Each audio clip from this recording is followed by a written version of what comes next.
Okay,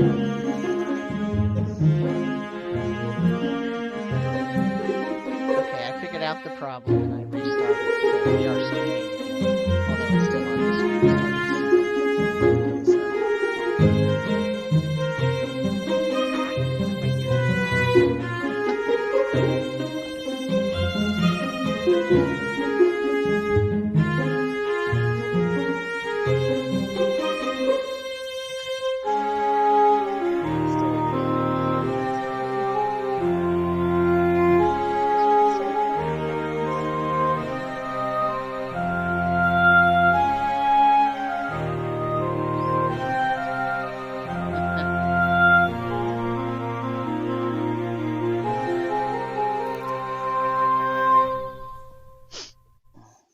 will someone do me a favor and go onto Twitch and make sure that we are showing up with the stream starting soon?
So I'm going to transition us over to opening the stream.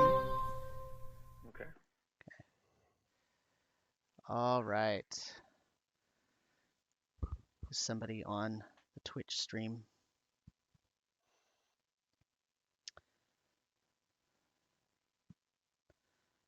I would unmute the stream, but I've got both hands holding a cat. We're good. We're live. Okay. Can you check our sound levels? I'm assuming you can hear me. David, say something. Yep, Yeah. you sound good. Okay, how am I coming through? Pretty clear. Great. Nina? Oh, hello. I think we can hear the cat. Yeah, Earl. Let me hear the cat purring. Okay. All right. Well, hello, everyone. Thank you for tuning in. I am DM Samuel, and I am running your DnDeBrief D&D game this evening. And I'm here with my wonderful, awesome players. Let's start with Nina tonight. Introduce yourself and say what character you're playing, please. Hi, my name is Nina, and I'm playing Emmeryn Ornestra, who is a Storm Cleric. And Karu. Hi, I'm Karu, and I am playing Marcel Petit Diable Duran. I am a Storm Sorcerer Lutrinian. And in real life, you have a companion animal. Yeah, that was Earl, who is now scratching himself in front of me. Okay, Yes, if excellent. You're going to go wash yourself. You can do that elsewhere. And David. I play Axley Quest, a halfling bard. And last but not least, Matt. I'm Matt. I'm playing Khonnos Lendaf, the CL Warlock. All right. Okay. It is going to be difficult to do a quick recap of last week's session, but who wants to attempt it?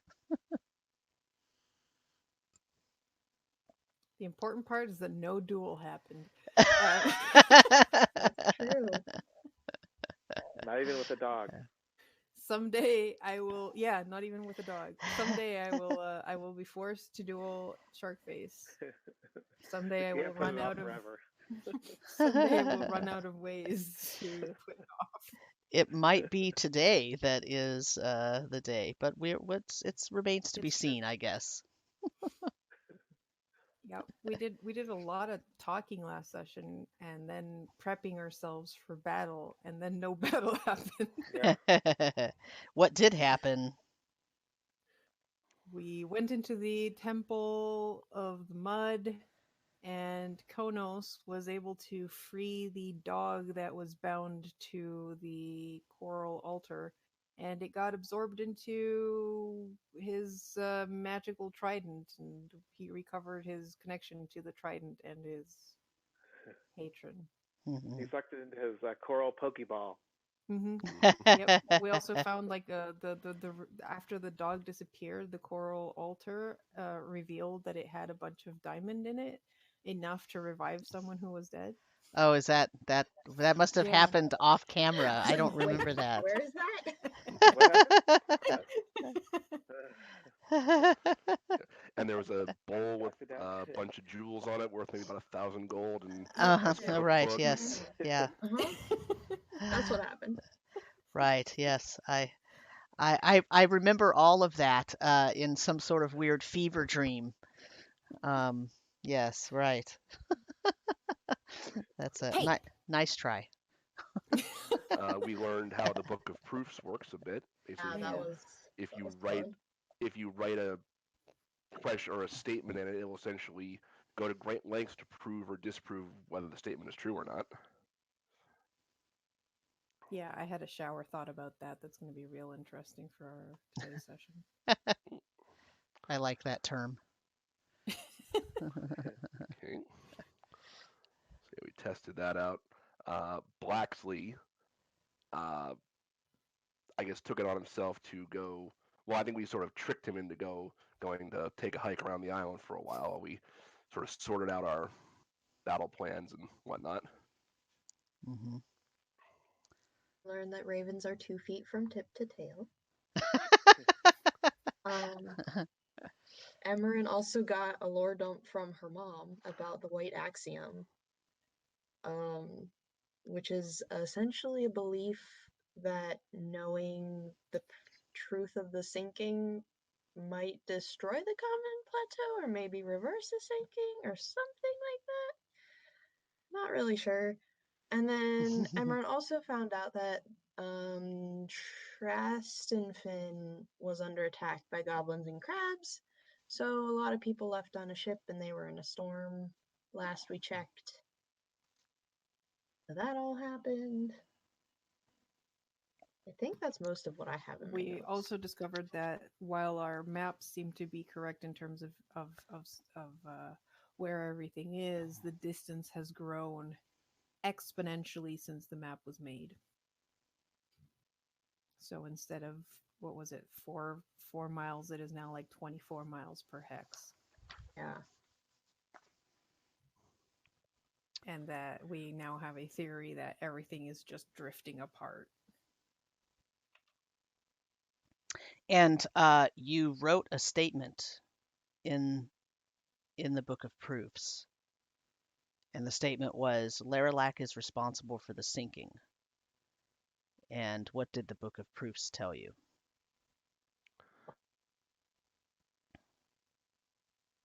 I Bolum instead of Instead of Khonnos. me, yeah.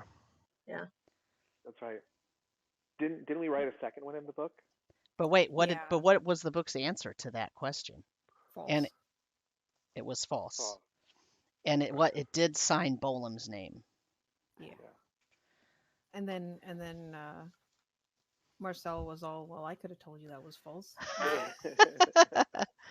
And then Marcel wrote, "Mortals can reverse the sinking." That's right. And you Mhm. did not look in the book to get an answer yet because you decided to go to the temple because it seemed like it was going to take a long time. Yeah. When you got to the temple, what happened? A whole bunch of nothing. Well, it was basically we went back to the incubator room and we found the incubation room. We found it was basically all frozen over. And then when I used dispel magic on the coral altar, like I said, it kind of reverted back into being a dog-like creature, and then just absorbed it into my trident. And one of the shamans was basically telling Khonnos, he's completing the coral, and I think that's kind of where we left off. Hmm. And you learned something from Bolum. Yeah, he was expecting to sort of be reawakened, I guess, in a different time period or something. So its notion of having to fight these creatures may be off a bit. And then we realized we'd already destroyed one of them. Yep. Mm-hmm. Yep, Oops. and that's where we ended. Hmm. So, what do you want to do now? You are now in the incubation chamber in the lower levels of the Temple of Mud, the Palace of Mud, and Everything is unfreezing itself, isn't it? everything is unfreezing itself. And that mud used to be a boiling mud puddle, boiling mud pit. And apparently that was the way it was supposed to be. So the fact that it's the opposite of that might be problematic for the Haka as well. But does it seem like everything is like defrosting quickly? Like Mm, it looks like it'll probably go back to normal. probably. I mean, it's hard It's to hard get a to tell. yeah, it's hard to tell how fast, right? Yeah. Well, I think we've done what we can for the Haka. Considering we're taking all of their young-ish people, I don't know how useful that this place is going to be, but at least we've dealt with the dog. I guess you didn't need me after all. Way of putting it. Could have needed me, but So I'm glad you all were here because I had no idea what was going to happen. yeah, I was I could have expecting gone south. I was expecting another fight or maybe something worse. yeah. Does that mean you want to now find all the other ones and release them like that? It seems that's what. Yeah, it seems that's the direction I have to go at some point. Didn't we think that there was like one on each of the planes? Or was that? Well, I we thought we know had a theory that there was like one on each plane. could have been. I mean, I know there was. Yeah, that was from a while ago. We had that. We know there's at least one more in the cathedral Port. back in Darkport. Well, we destroyed one of the ones that was in Darkport, the one that attacked us. Hmm. We had seen another Mhm. statue there, but it didn't come to life. But now we don't know if that's just because it was a statue or just because it wasn't activated. The idea of there being multiple ones came from the actual ritual words Didn't because it Bolum also mention that there were? yes, Bolum said there were multiple. Yeah. I think there's either 8 or 9 total altogether. And we saw the big guy. Hmm. Is the big guy your patron? I don't know. Does Laralac work for your patron? That would be I interesting. hope not, because that would make things really weird. I mean, So I run a face-to-face game with my I'm totally digressing, but with my coworker's children. She's got 2 teenage boys, and I run a face-to-face game with them, and they've never played D&D before until I came along. And it's really funny because sometimes one of them will say something and the other one will look right at me to see if my face changes or if I give away whether the answer to that is true or false. So often I make sure that when someone's asking a question, I have a cup in my hand and I'm taking a drink. That way no one can see, like, because sometimes I smile because it's a great idea, but sometimes, so. oh, I know how the DM mind works. It's like, oh, that's a great idea. It wasn't until now, but now it is true. Right. And as we said last the DM time, will remember this. yeah, if I'm doing my job really well, you'll never know whether it was your idea or mine. Yeah. So I think that's the best part of D&D because it's like, oh yeah, you think everything is scripted? No. Far from it. Yeah. So anyway, so let's. Sorry to take us off of there, but I just have to be careful with the whole thing because I do that too. The problem is my players make me laugh as well, and I've been trying to get Right. them to take for so long.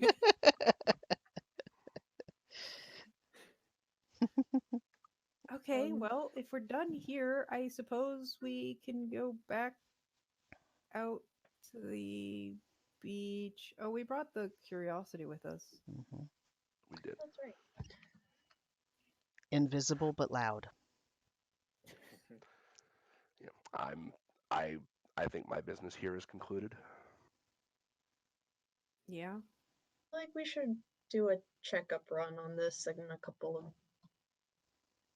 I mean, aren't we days. leaving for Calport once the whole Sharkface? Yeah. Yes. Yeah, I think we need to get to Yeah. Calport quickly. Have someone else check up on it. You wanted to check up on your dad and the refugees from. Yeah, I might hold off until after we talk to people to make sure we're not fighting.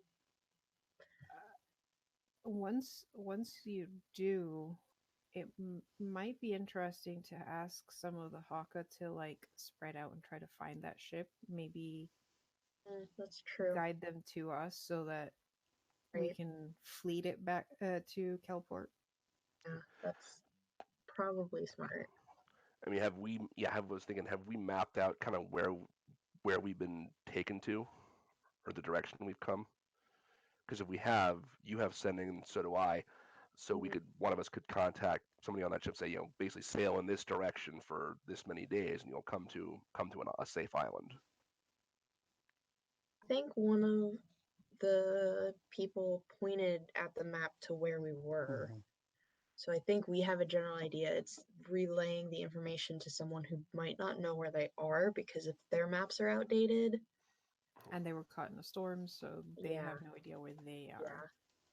So I like Marcel's idea of just sending a couple Haka ships out to look for To be fair, they the may be in ships. the area where we were after the storm that we were in. Seems pretty common to be caught in a storm right after you're leaving. I don't know what you're talking Yes. about. I mean, it might be an Mhm. area that's just prone to storms. I mean, that can happen. So, So I think about 6 days have passed since the storm drove us here, give or take. 6 days? Feels like 6 months.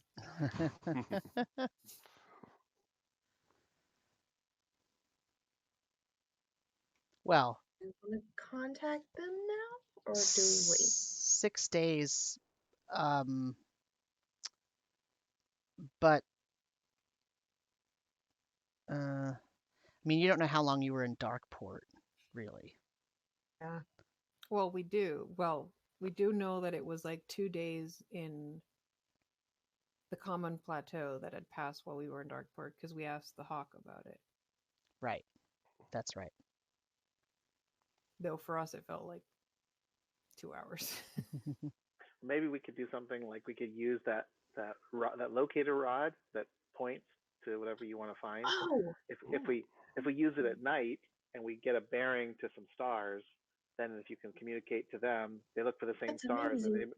they won't know where along the line they are, but they'll know the bearing to follow to go back to get the island Yeah. if they reverse. That's a It's a really good brilliant idea. idea. Let's do that. What? Wait, what was that? Use the finder rod to Mm. figure out what direction they're in. Then kind of look at, maybe gauge some stars if they're out, and tell them like, hey, head towards this constellation, or like just a general direction of like where they're at, and kind of communicate back and forth for a minute. I mean, someone Because who if has I have, navigation could probably do a better job of identifying which stars are which and being able to communicate it.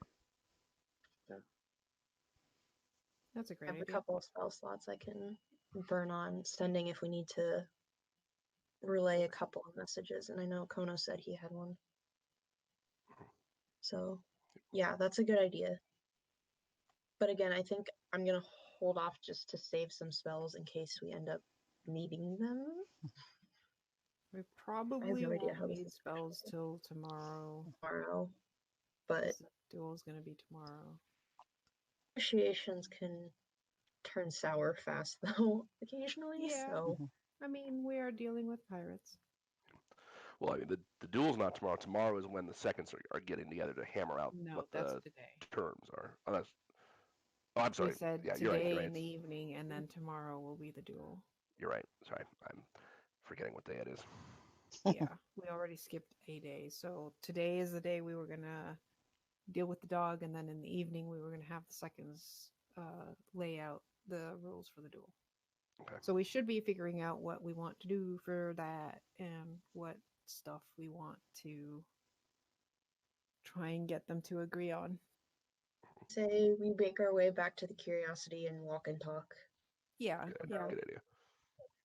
I don't think we have anything else we can do in the temple. I don't think so. It's as safe as it's gonna get for the Haka right now. Whether the mud pool goes back to boiling or not is something that's not really under our control because we're a bunch of not fire users. Which is the opposite of my other campaign. Okay. Okay, so you're going to make your way back to the Curiosity, Yep. and then you're going to go back to the ship. Is that the idea, or are you going to go to the Haka village? I'd say maybe start at the Haka village just so, I mean, they probably know we have the Curiosity. Which reminds me, we may want to make sure that as part of the duel thing is that win or lose, they stop it, please. I can't talk. Win or lose, they leave you guys alone and the ship and all the contents in it, and that they will not try to take back anything else besides the sword. I mean, when supposedly we're fine, lose, I think we're just attacking them. I don't feel like losing. I don't feel like losing is an option at this point. Like even if we have to like intervene, we're not gonna let Marcel die. And even if that means Okay. fighting the pirates, we'll deal with that when it comes. So like, I mean, I guess we can put it in the deal, but I feel like going into a duel where you're not gonna follow the duel's results mean like that would make the duel like not worth doing in the beginning. Like if we're gonna accept the duel, if we're gonna have the duel, we should accept the terms and we should accept the outcomes as well. Because or else we just forego the duel and attack them to begin with. if we have a shot of Well, arming to attack the ship and yeah. getting out, I'm just going under the assumption that if both parties think that if they lose they're going to attack, then what's the point of having a duel in the first place? I mean that's valid.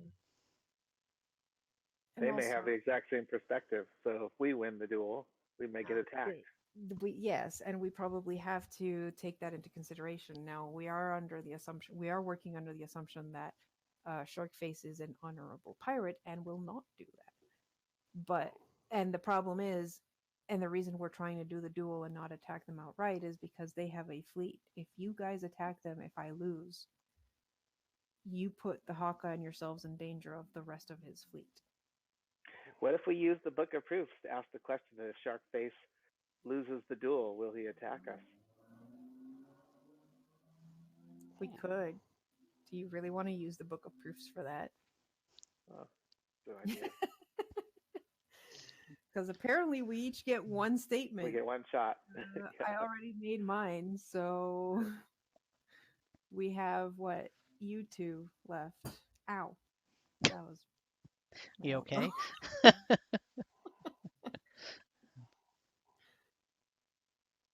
This cat is. What if we ask the driving me question? nuts.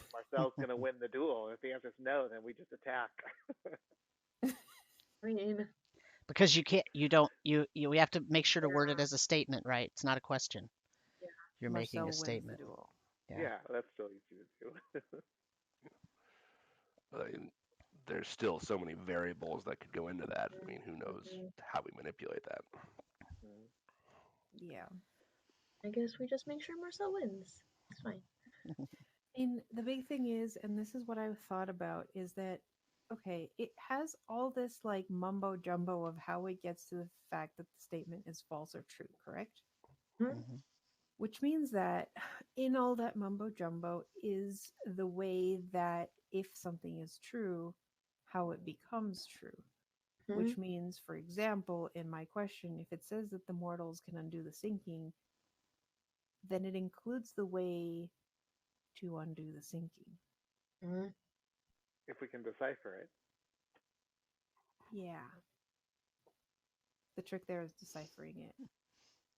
But we may not want to close the book if the answer is yes.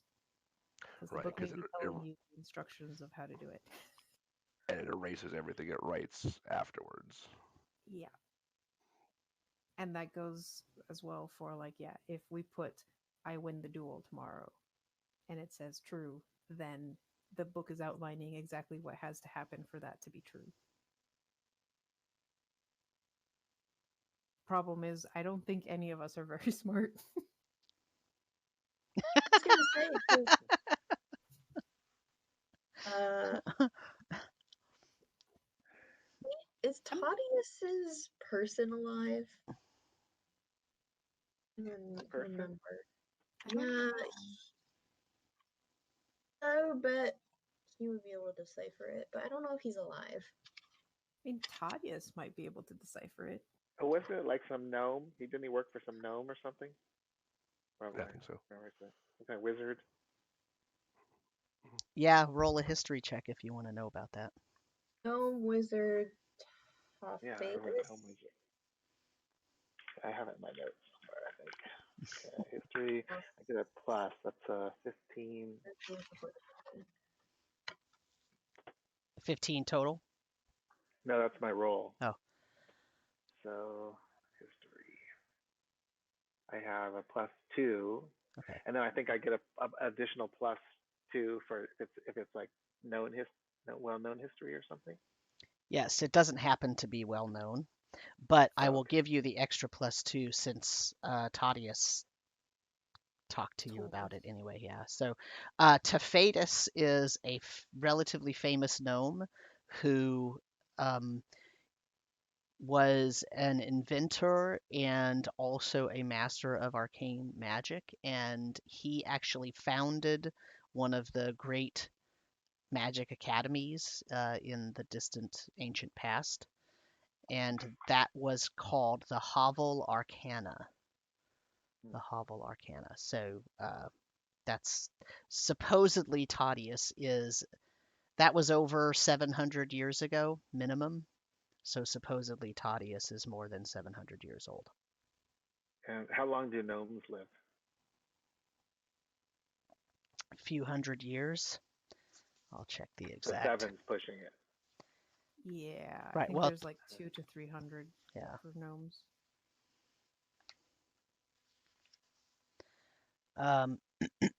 200 years in this setting. Okay.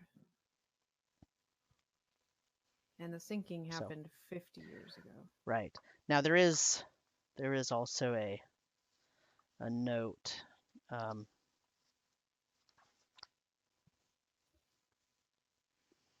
Long before That my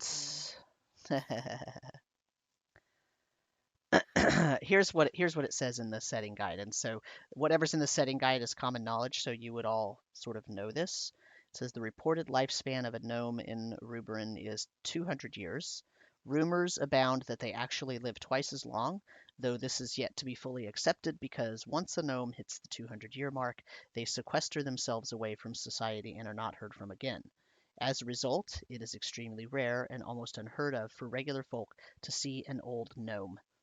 Some people believe it is the gnomes' innate magical abilities that prolong their life, and some believe that gnomes made a deal with demons to prolong their life, and some say the rumors are just that, unsubstantiated gossip. So,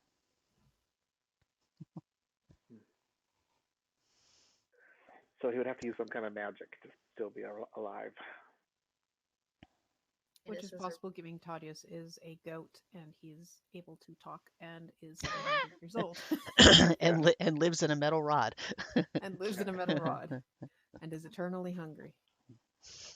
Though that might be normal for goats.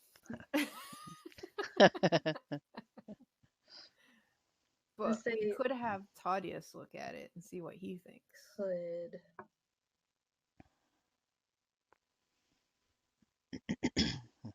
Because I think of the party, maybe Axley is the most intelligent. I think it's me. I don't think we may be a slightly above average in intelligence group. But, we don't have any wizards with us, so yeah, no, my main trait's not intelligent. Yeah, I am only slightly above average in intelligence, so. Yeah, maybe we should talk to Toddeus about that. Khonnos is smart, but he's also impatient. To kind of role play out the whole intelligence versus wisdom stats. Maybe Toddeus has advice on dueling. I think the dueling thing happened after the sinking, though, so it's a relatively modern practice.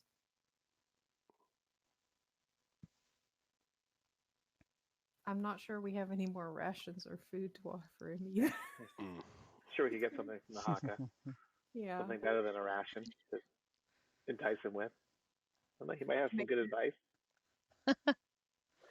Just make the Haka make another feast and then have him come out. All right, so what are you doing? Well, we make our way back to the village, at least for now. Pick up Blaxley and the shaman outside of the temple, because I think we sent them out. They were behind us.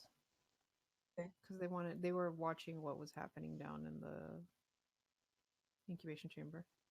But yeah, we'll make our way back to the village and then figure out our next step. Do we want to open the book and see if it's done with its calculations? Yeah. Check it. And we can ask, like, before closing the book again, we can call out Toddeus, see what he thinks of it. I would, yeah. Does anybody have food? I'm grumpy. Find some. Ask the shaman if he can help us procure some food for a very hungry animal. Yes. Okay. I asked the shaman if there's any possible way we could prepare a large meal for the goat. We get back. I'm sure that the Haka would be happy to prepare a feast for all of you. I mean, I am getting kind of peckish. Food good? I mean, we did eat last time. Yeah. It was pretty good. Yeah, we've had a couple meals. Yeah. It's very it's filled with fruits and vegetables and grains, but no meat. Perfect for a goat.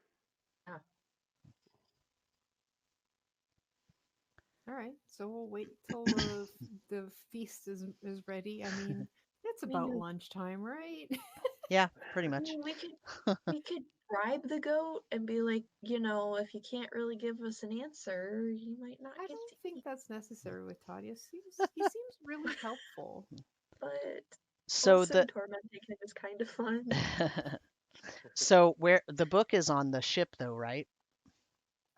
We were carrying it on the Curiosity, I think.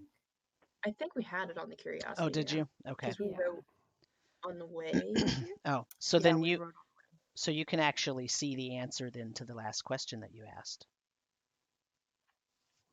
which was mortals can reverse the sinking. Can. Wow. Well, no, that was the statement, right? So you haven't read the book yet. Yeah. Yeah, we haven't. Yeah. Grab the book. Oh, you're stating the question again. I'm stating the answer. question. Yeah. The state. That's the statement. That's we the put down. statement. That's not Yes. the answer. Right. Yeah. Let's look at the book. Okay. It Answer is has hazy. Ask again. right. It has multiple pages of writing, of equations and calculations and symbols and all sorts of different things. And at the end, it says, "This statement is true."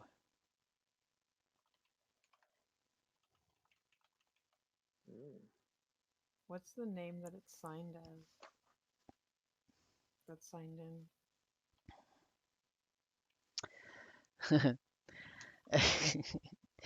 It is signed in as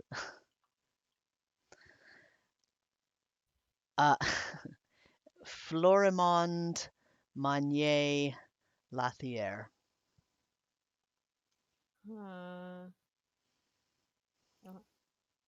Who's that? Do I know Who that is name? that? Marcel, do you know that name?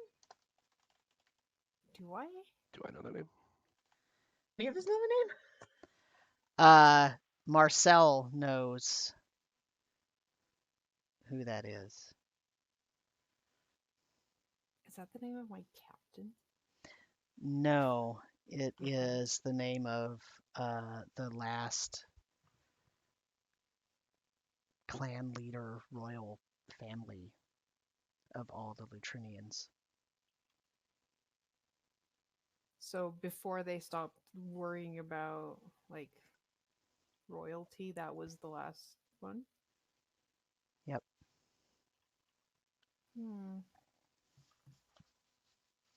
Man, and I thought it was going to say Amari. Well, that is a direct bloodline.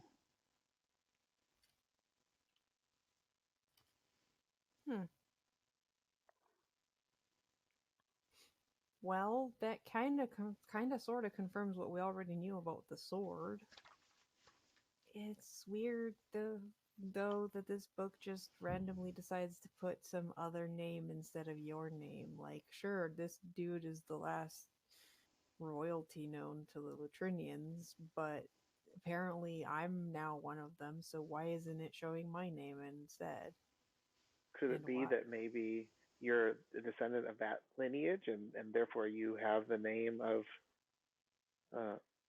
similar, if not the same name, like the third, the fourth, the fifth? But I mean, it doesn't. I don't even have the last name of this guy. Like, there's been Maybe you enough, don't know. family tree dispersion that I am Yeah. not a Lathieu. I mean, what's your background? Do you know if do you think you don't come from royalty? Do you think you have a humble origin? I mean, a the humble thing beginning? is, we haven't really worried about royalty in generations. So, I'm just from one random family. So But tell us your life story. but I'm not exactly like, I don't know, some orphan that doesn't know where I come. No, I got a family. I just ran off to adventure because it's more fun than. Do you have any daddy issues? No daddy issues. But I mean, my theory, my one theory that I've got floating is that maybe enough like intermarrying thing has happened that like maybe what if every single Lutrinian already has a, a enough like links to the royal bloodline that any Lutrinian could use the sword. It's an option. At the very least, anyone in my family probably could. So it's not like I am the king now and I will go back and rule my people. That sounds stupid. That's not how the Lutrinian societies are set up anymore, which is Yeah, that's why yeah. for Marcel it's like, yeah, that's just Yeah. not gonna happen. Mhm. In fact, you suspect that the whole reason why your captain was wearing the sword or whatever, it's just a symbol of, it's an artifact of history, of historical Yeah. importance for the for the clan, but it's not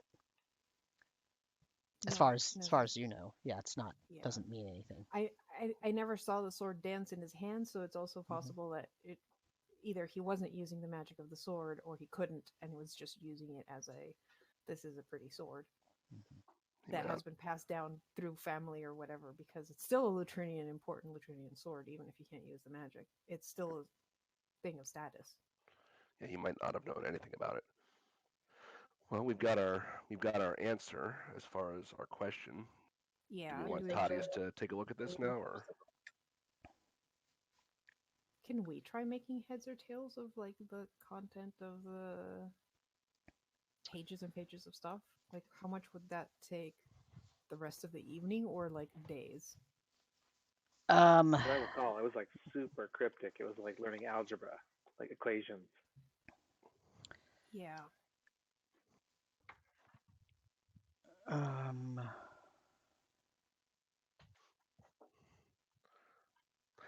My worry is that, I mean, again, my worry is that it's going to just erase itself before we really have a chance to dive into it, or somebody does. So. I was gonna say I'm assuming we're in the curiosity at this point. Yeah, we kept the book inside the curiosity. I'm gonna sit down and start transcribing at least like as much as I can in the short trip back into my journal. As Actually, I don't have my journal. Never mind. Oh, that's right. Your mom has it. Mhm. Rayla has your journal. Oh. Stop it. No.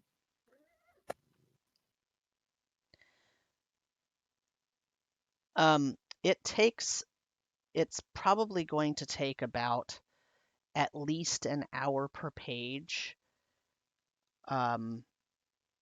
just to sort of transcribe it and try to make sense of what the symbols are. So if you're talking about a 23-page proof, you're talking about several days' work overall, all told. Do we still want to do it, or do we just want to have Toddeus look at it and see if he can make heads or tails of it? We get Toddeus out and then decide if we need to take that much time studying this book. Mm-hmm. Okay. Who had the rod? I think that was Axley. So what did. is this the question you want him to evaluate? Yeah. We Okay. might call on him later. You what? Might call on him later for Yeah. another question. I might call on him later. I mean, Okay. knowing how the sinking is undone by mortals, yeah, that sounds like good knowledge to have. I mean, I guess I kind of, if the acolytes are correct in assuming that finding out the truth about the sinking reverses the sinking, then yeah, it's true. Right, but we didn't know that until the book said so. Yeah. Yeah, And I mean, now we know if it's worth pursuing or not. Yeah, but if the book says that it can be done, there are 24 pages worth of how it got to that conclusion, which may include how to undo the sinking, or at least hints to it. I mean, I'm not exactly, just because of the complexity, I don't think we're going to get a like step one, straight, like, step two. Yeah. No, and we don't even know where to. I mean, maybe Toddeus can at least tell us maybe where we're best searching to try to find the start of this thing, this answer, because we don't even know at this point like where to seek out the answer to the question. We also don't know if reversing the sinking will do more good than bad or more bad than good. I mean, that's a fair point, but I don't know. Well, shall we see what Toddeus thinks of this first? Yeah, we can cross that bridge when we get to it, but just something to keep in mind, this reversing the sinking might not be the best course of action. I mean, according to what my mom is saying, because she's not hugely into it anymore. How old are the maps we got? Are they like within like 10 years old, 20, 50. The map that you have of this region, which I posted in Discord for you a minute ago, came from the Company of the Eastern Sun, and that is their most current map. Which is what? Probably 10, maybe 5-10 years. Okay. You know, their agents, when they travel back and forth to the different offices, they'll update maps if they have an update. So in the last 5 to 10 years, things have gone from being 4 feet apart to being 24 feet apart. And I am using feet instead of miles, but it doesn't matter. Yeah. The difference is pretty big. Yeah.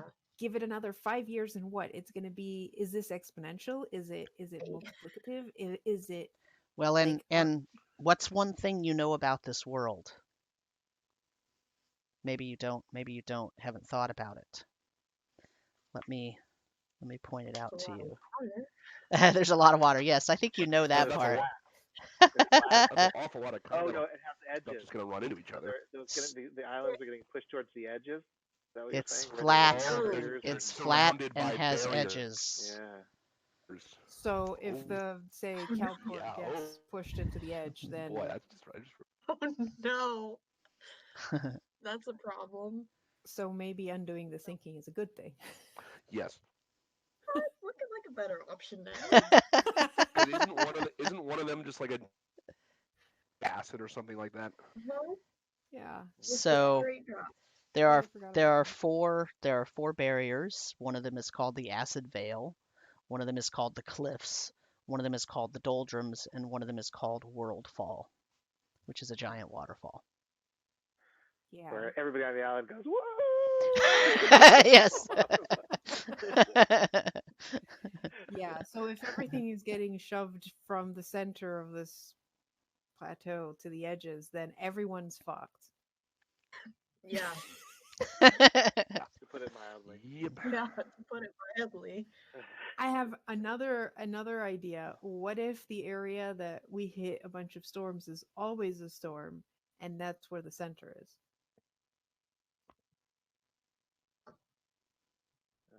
Would that I'm just putting correlate? that out there. I have no idea if that's true, but anyways. I mean, it's valid. What if it's all just like spinning and just expanding? Yeah.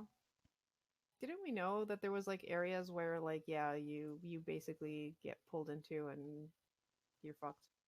Like Yes, in fact, if you look at the map that is posted on Discord, I will show it to anybody watching here.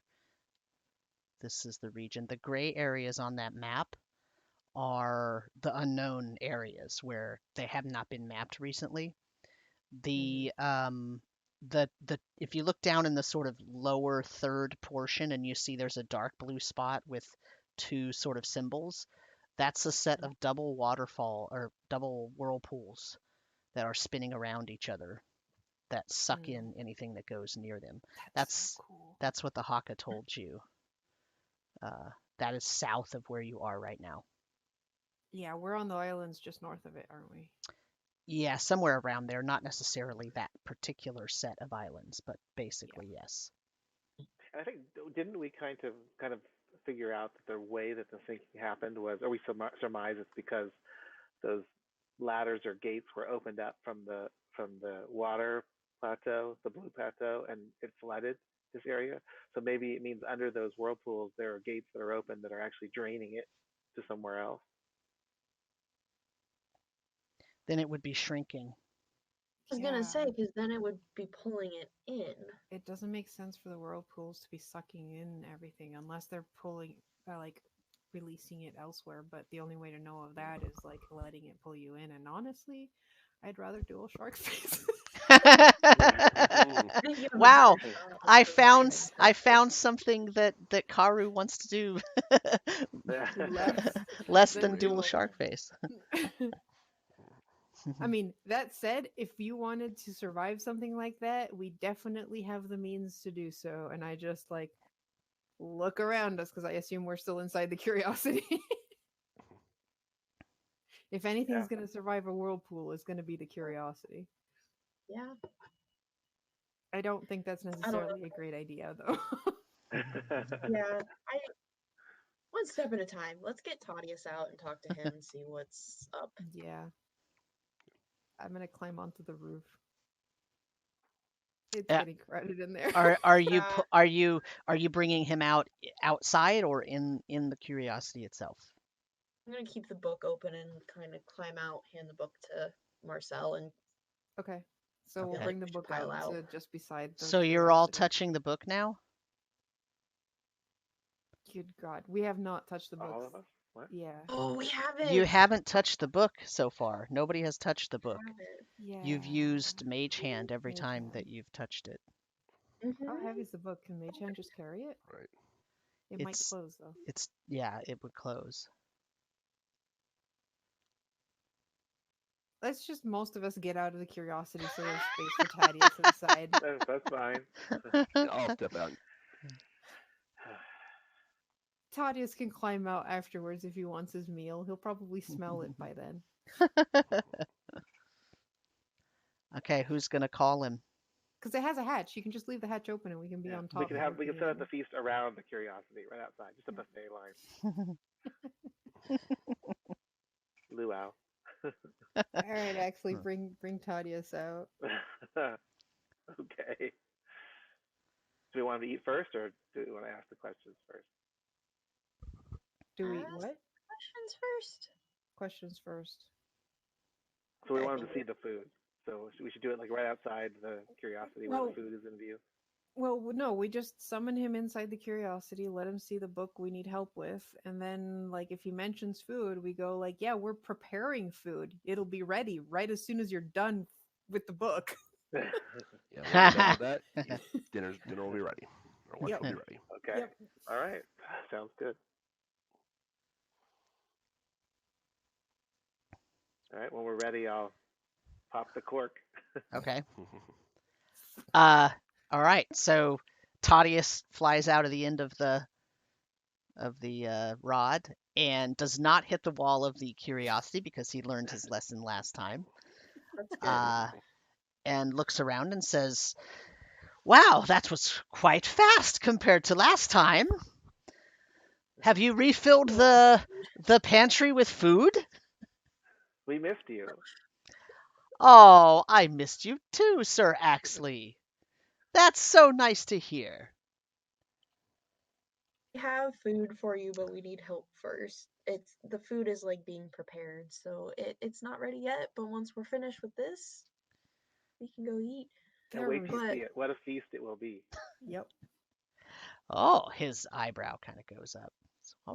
That sounds like a wonderful plan. What is it that you need advice about? Just wave at the book. We found this. He looks at it. He says, "And?" And we want some help understanding the 24 pages of mumbo jumbo on it. Where? There appears to be a magical tome in which you can ask it a question, and then it will answer in a proof whether the question is correct or false. Oh, is that what it is? Book of proofs? The what? Is that what it's called? The Book of Proofs? The Book of Proofs. I haven't seen this in ages. Very good. Where did you find it? Darkport. Oh, that smelly place we were at last time. Yeah, the food wasn't very good there, I remember. Yeah. But you can see the pages, right? We asked it a thing, and it's got, like, pages and pages of proof. No. No. I don't see any pages. I just see the binding. But it's open. Yeah, I see the open binding. Yes. Oh, because some of us were didn't we think like it was because like when I actually looked at it with the monocle, it was only a binding. Yeah. Something like that. Oh, he has, like, Toddeus, do you have like, you can see things that are like illusions, and you can see them for what they really are? Oh yes. I thought you knew. It's why I have these weird upturned pupils, you see? And he gets real close and he opens his eye. He like puts his hoof up to his eye, says, "Look!" And goats have a vertical iris. Yeah. Don't they have square irises too? The pupils are square, yeah. Uh, This helps me see. Actually, I don't think they're vertical. I think they're horizontal. Are they horizontal? No. Well, They're horizontal. Cats and this and one those this have one has vertical. Toddeus has vertical ones. Okay. So So- not like a normal one. Not like a normal goat, yes. Well, that's too bad. That means we'd have to like transcribe what we see because we see the actual magic going on in the book. Okay, well, let's start at least by. I just writing see the question. stars. The what? Do you The see s- stars, actually? The stars in there. And where? In there. The book. What stars do you see? Oh, the stars of the ethereal plane. Good. Fascinating. We just see a book. I see a book too. It's a binding. Right, but what kind of magic would make some people see a book with pages in it and other people see just an empty binding? Oh, well, the pages are on their own plateau of existence. Lord. I am definitely not smart enough to process this. They're on Um, they're on a demi-plane, if you will. Almost as if you hid them in a bag of holding or something. They're trapped there, or maybe not trapped is not the right word, but you understand what I mean. I can see that they are on their own in the Ethereum and not here. Whereas for you, they manifest as here because you cannot see the ethereal plane, the plane of stars, the plateau of Can astral you make your beings. eyes do the normal thing? Can I what now? Can you see like we see? No, unfortunately. No. Why would Okay. anybody make a book? Why would anybody even make a book that works that way? Well, I would assume that the power required to answer the questions you write in there are in the plateau that has all of that energy, I suppose. The plane of stars is a very powerful place. I mean, if you wanted to make a book that never ran out of pages, that's the way to do it. Yes. That does sound very smart. Okay, so the statement we put in there was mortals can undo the sinking. Stay away from the mic, cat. The book says that this is a true statement, which means mortals can undo the sinking. All right, that sounds good. I'm happy to hear that. That's what I thought too. We need to know how. Oh, Yes. Do you have any advice on how to undo the sinking? why don't you read the book? Because I'm not smart enough for that. Oh, I see. You need someone that can read the book. Yes. Ah. We were hoping Also, you could, once but apparently somebody- you can't. Also, once someone reads it, the writing goes away. Oh, well, that's weird. Why didn't you ask Blaxley? Why would we ask him? Well, he could ask his patron to read the book for you. What? What patron? Who is Blaxley's patron? Oh, he didn't tell you? Is Blaxley around during this conversation? He happens to not be around. How convenient. No, he conveniently didn't. Funny thing, we never even knew he existed until Axley here made that name up for a bunch of guards that were following us around in Darkport, and then when we got back to the Curiosity, suddenly there's this calling himself Blaxley Chilling Quest. Mm-hmm. Like Yes. he just appeared out of nowhere. That tracks, yes. Mm-hmm. So who is he? Well, why don't you ask Axley? He called him. Axley? I called him You called him by into just existence. making up a name when to pretend I'm someone else when the guards confronted us. Well, I have no idea what the confluence of events were that made it work, but apparently it did. You thought him into existence. And he has a patron. There must have been a confluence of events, and he kind of taps his hooves on the ground. A confluence of events. Right. And who's the patron? Is the sword with the skull still in the curiosity? Yeah. Okay. Well, I'm sure that Blaxley has a task to perform, and when you called him into existence, he's set off to perform that task, apparently. But okay, you haven't answered the question though. Who's Blaxley's patron? Well, judging by his appearance and what type of person, although that might be the wrong word, what type of person he seems to be, I would say it must be the Raven Queen. But he's not a raven. No, he's not a raven. That's true.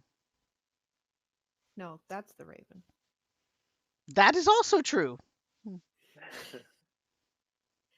It could be a book of proofs, man.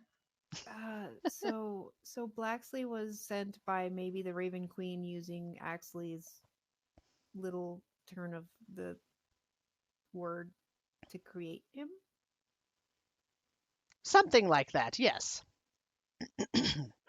Who is this Raven Queen? Like, what is she? What is her goal? Why would she do that? Why would she even have an interest in it?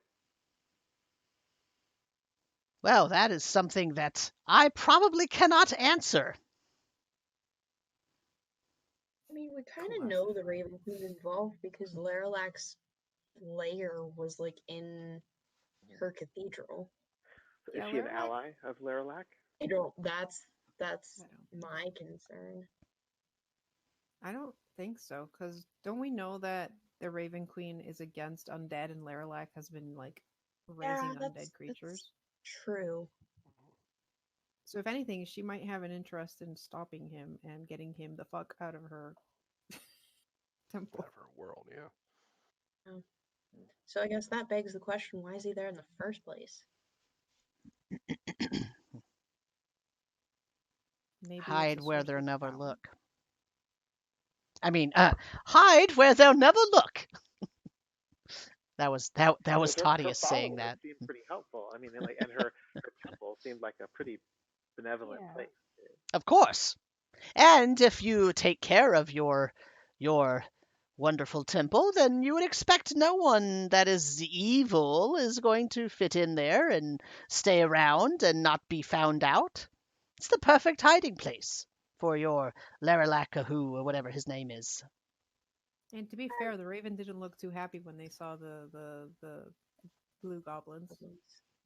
And the door we came out of, like, into the cathedral was hidden. Mm-hmm. Okay, so that's a positive. So, Emmeryn, you want to roll a religion check for me? It's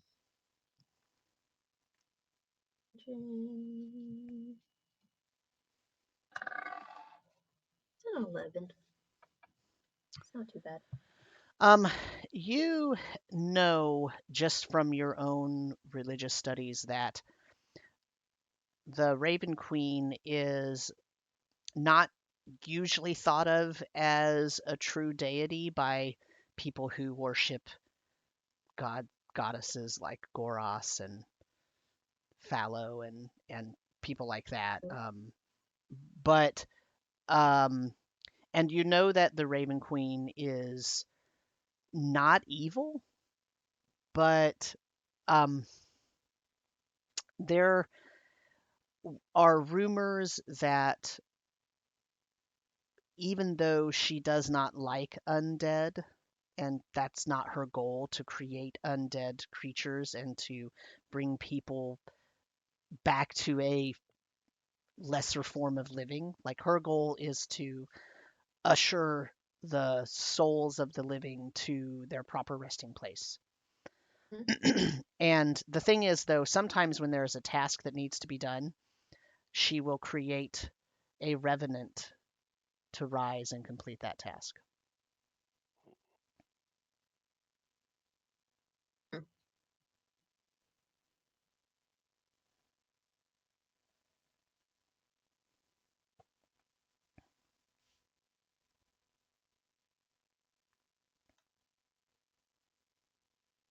So it could be possible that Blaxley is some kind of a revenant creature. Yeah, that's interesting. I didn't What is revenant? compare. What does that mean? That's tied to us somehow. A revenant traditionally is a individual who has died, who was mortal, and their mortal body has died, and their soul is not at rest necessarily. It may be on its way to its final resting place, but it still has to perform one task before it can be released from its duties. So it technically falls under the category of undead creatures, but it's not an undead like a mindless evil undead. It has a task that it needs to perform, and once its task is done, it can be laid to rest. Interesting. It does not. The reason it's different from a living person is because the revenant does not necessarily retain all of its memories.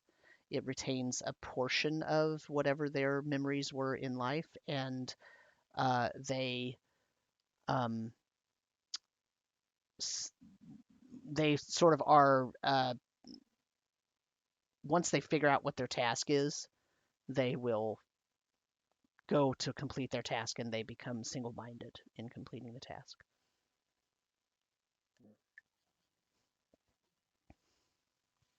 Actually, sure isn't single-minded, so Yeah. No, but his if Axley quest thinks yet. about it, if Axley thinks about it for a few minutes, he will realize that there have been about 3 different times where Blaxley has asked him, "What's the task? What's my task?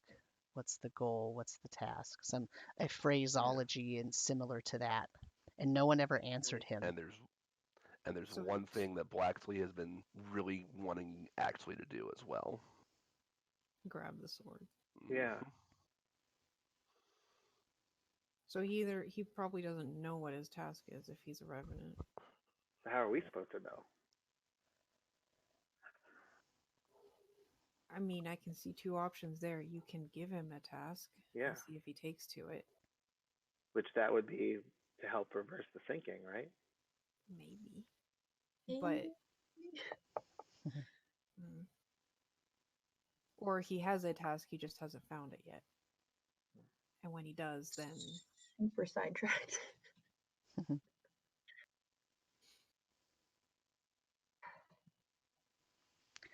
Does anyone have any nosh? Well, they were preparing a feast outside. I'm not sure if they're done yet. Or if we're done yet. Toddeus, what do you make of the cover of the book?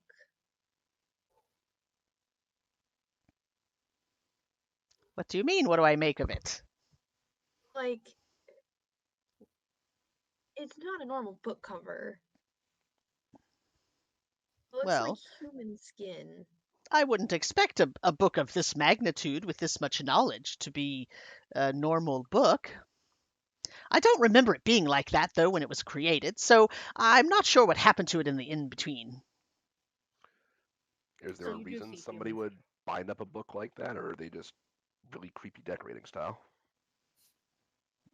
Well, I can't imagine anyone would derive pleasure from having the skin of sentient beings wrapping around that, but of course, you folks use leather all the time, so I guess my thoughts are displaced. That's fair. What did it look like before? Oh, it was this really brilliant, pretty blue, and it had some silver threads through it, and it said proofs right on the front. And it had a really nice picture of its creator right on the front with a very big bushy hair and a very nice handlebar mustache. Do we know who created the book? Of course we do. Well, I meant us. Did we? Probably know? not. No. Okay. I So was gonna say, enlighten us, Toddeus. yeah, Toddeus, who created the book? Well, of course it was two of the greatest arcane masters in existence. Toddeus, my dear departed master, Toddeus, and his very good friend, Master Azenahnah. Interesting. Heard the name Hammond before? I haven't heard it. It's a new one. I don't think I've heard it. I will direct you. I will direct you all to the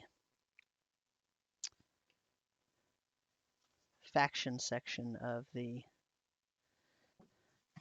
setting guide. On page 4, the Society of Arcane Protectors is the sister group to Anacletus Amentas.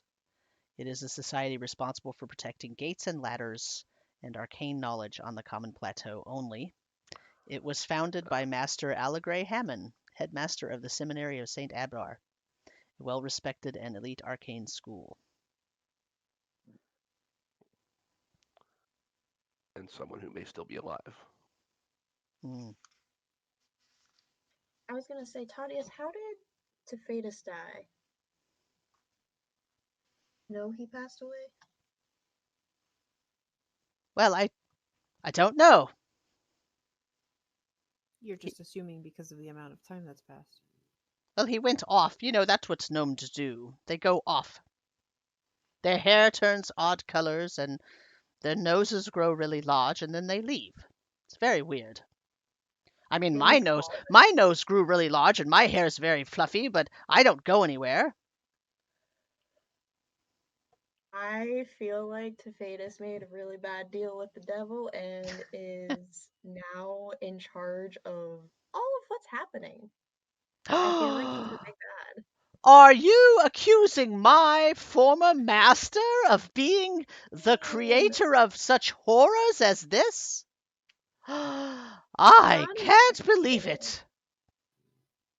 It's not impossible.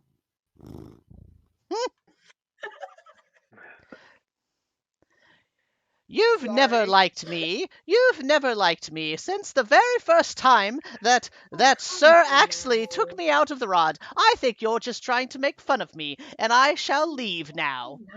And he taps his hooves on the floor of the curiosity, and then he starts swirling, and then he goes back into the rod.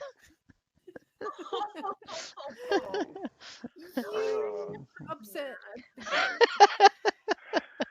And with that, we're going to take a 5-minute break because I need to go get some more tea.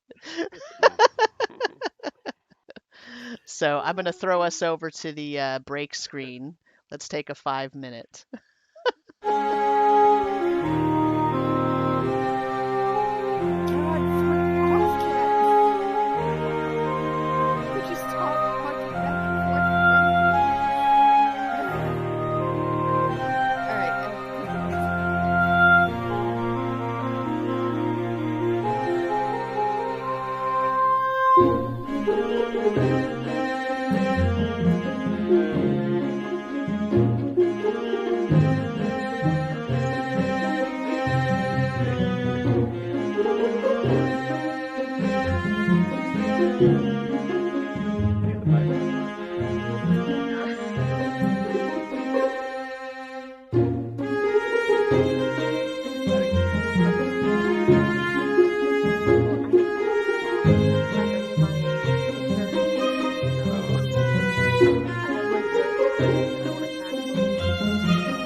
dropped off.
He's convinced that Emmeryn does not like him.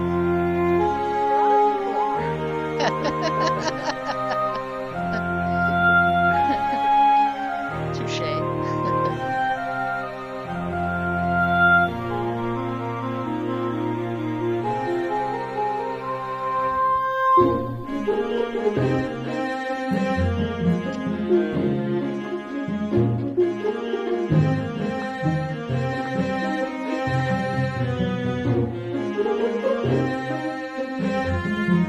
are things going?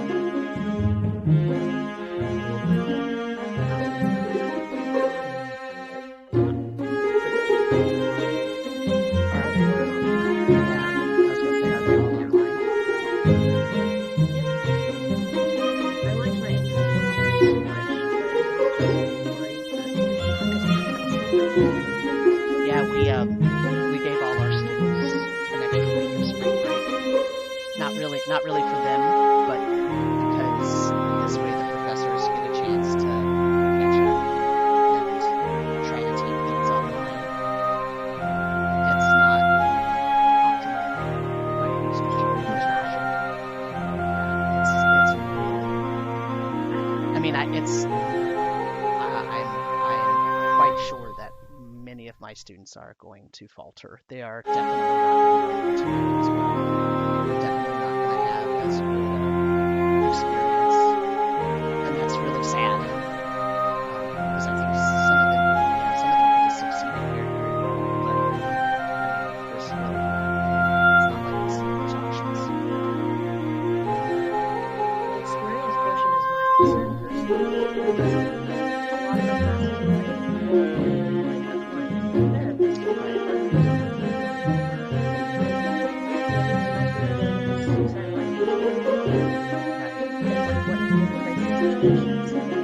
I have to do all of this online. We don't get that face-to-face interaction, and then I go and build it here. Like, I have a job where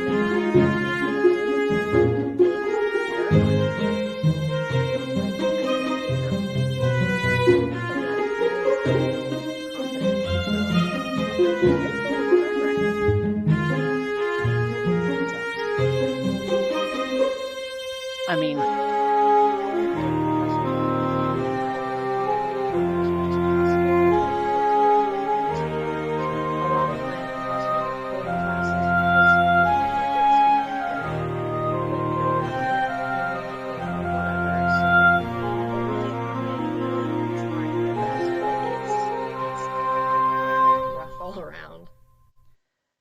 yeah, it's that's kind of what, at first we were going to try to do the thing where anybody with any kind of clinicals, because we have a lot of nursing programs and whatnot, and so when you're doing a skills test for a medical, professional health type of degree, you can't do that online. Like, you can't So what they were going to try to do was create an alternate schedule that really spread out the times when people needed to be there. That way there would never be a gathering of more than like 6 students and 2 professors at one time. And, you know, your timing is this and that. And we already couldn't go to hospital sites because it was way too chaotic there. But they already got their clinical cut down. But then they were going to at least be able to go to the lab, and they have a bunch of, you know, fancy simulation stuff in there with mannequins that have so many electronics and all these kind of weird things. And if they were going to get to at least use those, and they can't even do that now since the, you know, because the Governor Cuomo basically said no one is only essential personnel are to be in, because we're a state school, we're state employees, so we have to follow his mandate as much as possible. So I feel really bad for those students because that's experience that you can't get back. And it's probably going to delay some of them by an entire 8 months, not even just one semester, because now there's a summer in between, right? So even if everything calms down and we go back to normal in the fall, that's going to completely, I don't know what they're going to do. I'm in the biology department, not the nursing department, so I'm not really know exactly how they're doing everything, but it's just, it sucks. So I understand that. It's just really bad.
It's so depressing, you know, like it's just very, you know, it's a new world, and I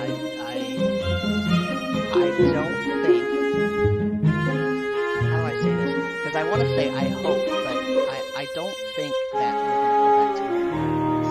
And then it's weird because I'm saying I hope we don't go back to normal after this, because look what normal got us. Here we are. We're in this situation because everything was normal. So now, why don't we change? Right? Like we need to change what we're doing. Some great things have to change, right? When I say great, I mean big. You know, like not good. Yeah, this is the time to do it. Like we've now seen all the flaws in our systems. Let's fix it and have a new normal, right? Not go back, but go forward into something that will make sure this doesn't happen again. I don't know how possible that is. I think it's going to, unfortunately, take a large sadly, it's like that. Otherwise,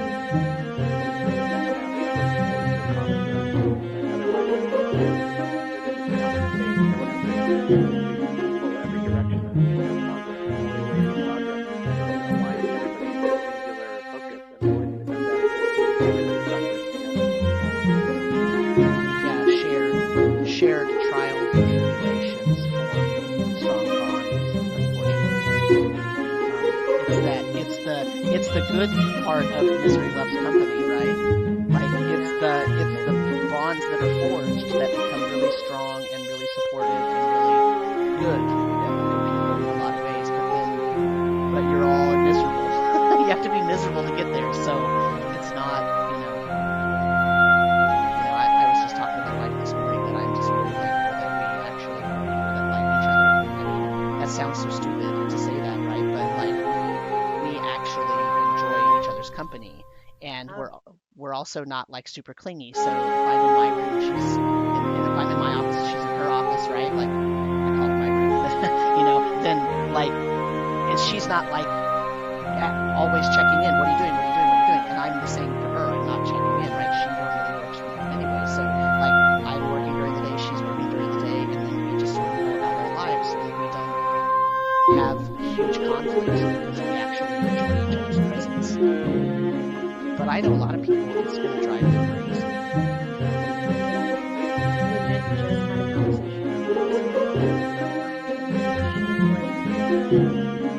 She was like on the verge of divorcing her husband, and together, and she's like,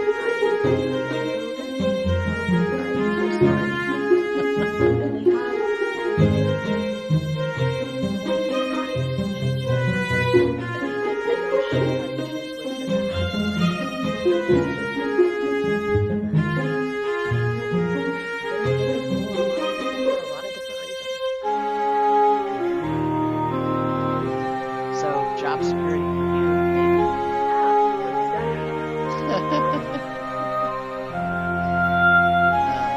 That's true. David and I were talking about people being separated. Like my brother happens to be in Germany, and his wife and kids are in Sweden, and he works for the Department of Defense, and the Secretary of Defense said, "Hey, no crossing country borders," so he can't even go. They were supposed to go. He needed to go to Sweden to file some paperwork. He's actually Swedish. So he has dual citizenship, but he had to go file some paperwork to finish all that up, and he can't leave Germany now because he works in the military base there. He can't leave across the border, and then they close the borders anyway. So yeah, Germany's locked down tight, and Sweden is on a 30-day border closing. So he's like, he can't. He's like, even if I could go, I don't know that they would let me in, and then if I went, I don't know that I could get back in to come to my job. Like, it's just an untenable situation. So he's now separated from his two toddlers and his wife. You know, Yeah, the borders all that close, all of your friends of mine that's the Belgians,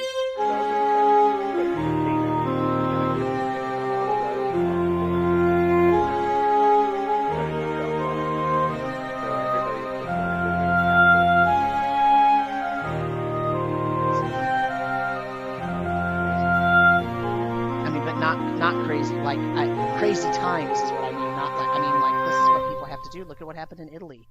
I mean,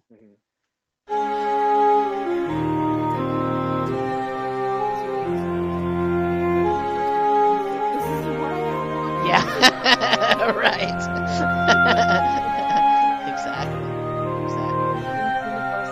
It was supposed to be spacecraft. Yeah. Yeah, no kidding. Oh man. So, right. Rocket backpacks and yeah. We got our phones, right? We got our computers in our hands. We got our data pads, right? But we didn't get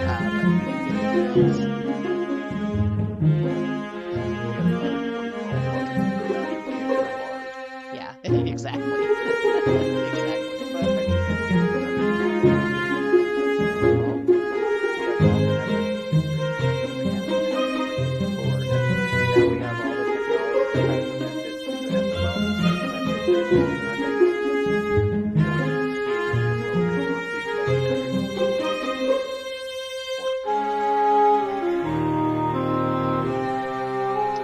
All right, so, well, let's get back to the game, I suppose. Kara, you're here. Video, so now it's just yeah, that's fine. just wanted to, I wanted to make sure you weren't accidentally out, so that's fine. I'm switching us back over to the live stream though. That way we can actually have the rest of the game. So when we left off, Toddeus had just exclaimed that Emmeryn has never liked him, and he threw a tantrum and proverbially took his ball and went home and jumped back into the rod without answering your questions. He didn't even get to eat. That's right. That's right. Same phrase used for Blaxley too. That's the what? To call and went home. Blaxley did too. Yep. Oh goodness. Well, Well, that's more food for unfortunate. us. So the question is now what? Well, That's a we good have- question. Do we Yeah. try and transcribe this? Or do we shut it and we ask another question?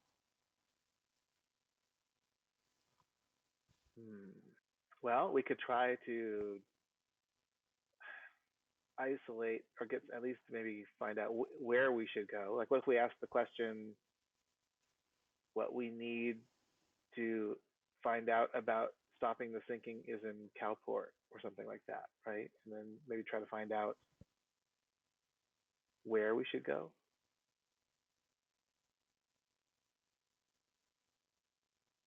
To start narrow like that is the issue. Mm-hmm. So the book is still open. You can still transcribe what's on there and try to figure it out later. Page. Sorry, is there anything just on like the first page that like immediately is like jumping off the page as far as a course of action? No, because it's in cryptic code, right? It's not actually like in a language that you recognize. So, you know, it's like opening a differential calculus book right in the middle and not seeing any text, just seeing a bunch of calculations and symbols and, you know, except instead of being Greek letters, it's like some weird, you know, Ruberan symbology kind of thing.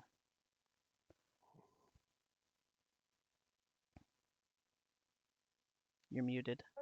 Muted. God damn it. It's like that meme of the lady that's looking like with a bunch of things. Right. I think that was like the thing with the TV show Numbers, where the guy was like this mathematician and he would be doing these equations, and the way they showed it was flashing those numbers and symbols and everything. Yeah, it's kind of like that. So maybe we should have Axley start like transcribing. If we have a transcription, we can also show it to Toddeus and see what he thinks. If they're on normal paper, he'll be able to read it. I don't think we want to lose this information, even if we can't read it right now. We don't want to lose it forever. That's fair. It'll take a while. You said it was 24 pages? Yeah, it's about 23 pages. 23 pages. So it'll take Axley a full day. Yeah. Just to transcribe it, not even to like. Yeah, that's just decipher, writing it down. What if we had like, what if Axley did one page while I did the other page, and we like kind of went two person like at a the time, two spreads. maybe half the time. Yeah. We could do that. Just don't get the order mixed up. Yeah.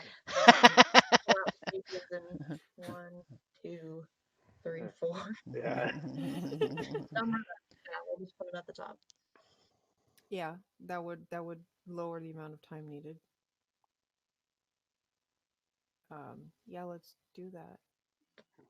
While you two do the transcribing, then Khonnos and I can figure out what we're. That's a good idea. With that, that is one thing we're not going to be able to. Because they're gonna want an answer soon. So also, and if you happen to run into Blaxley out there, maybe you want to give him the third degree. So the other thing is, you know, previously it was Khonnos's mage hand that was moving the pages. That's true. So how are you going to turn the pages?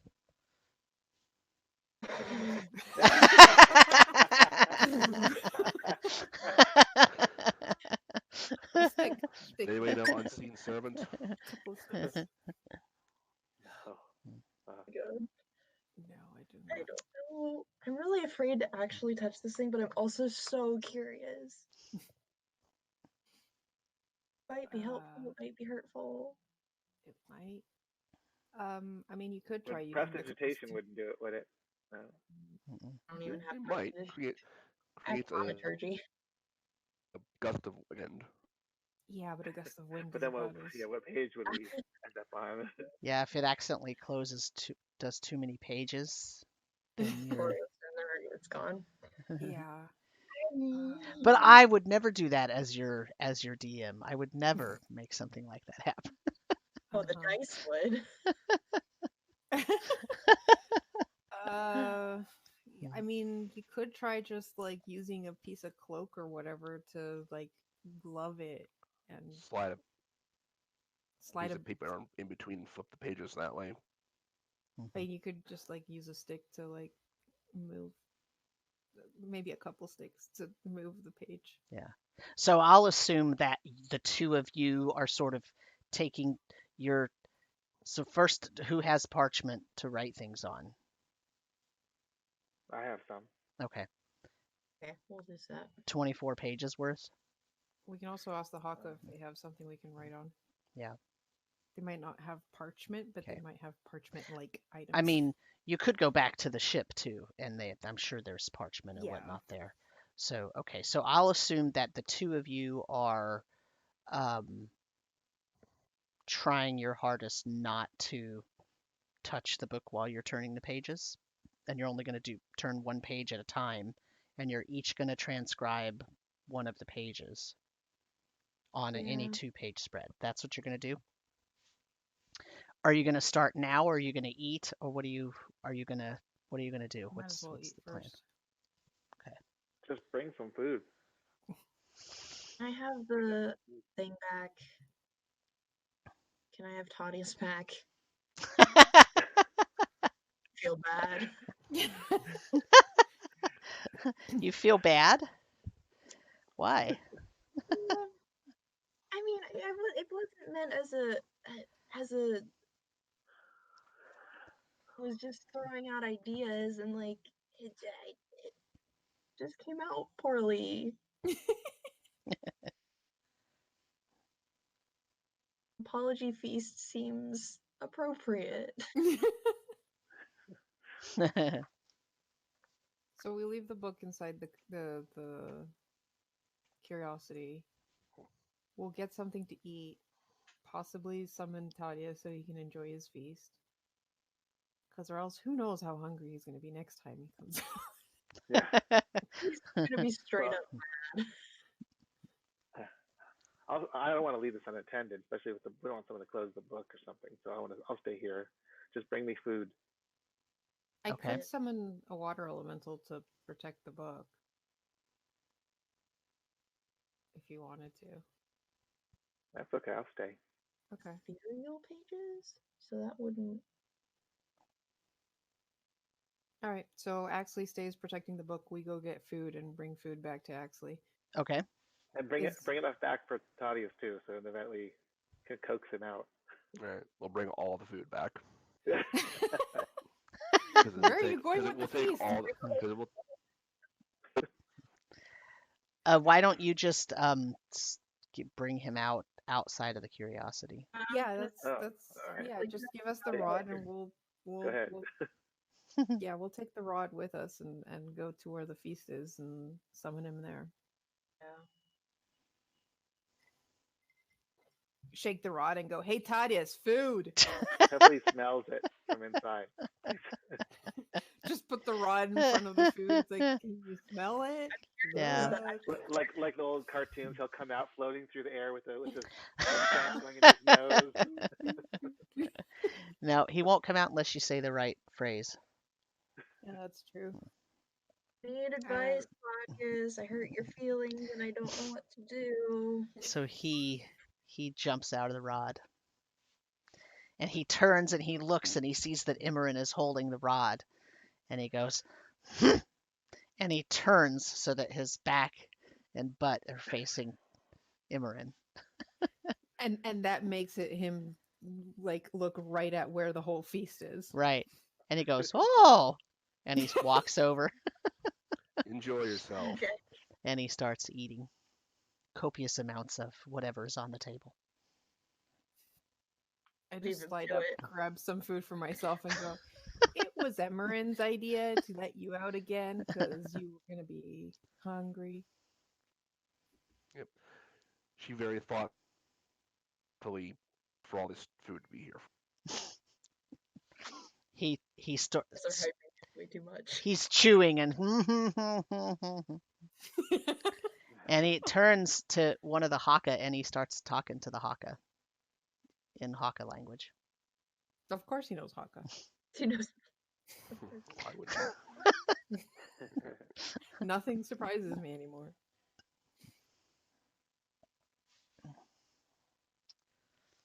I take food back to Axley and kind of partially eat while we're transcribing, but more transcribe than eat. I'll at least transcribe the first 2 pages while everyone's gone, since it's open to those 2. Okay. For it. So what I need from the two of you are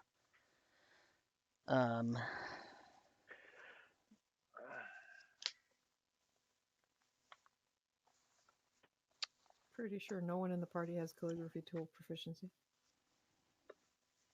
really? That's too bad. I need an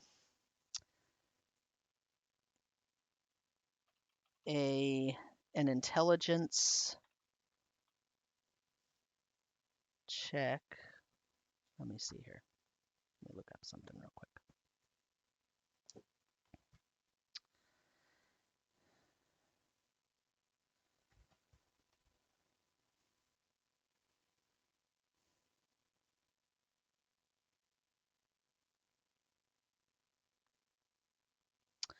So,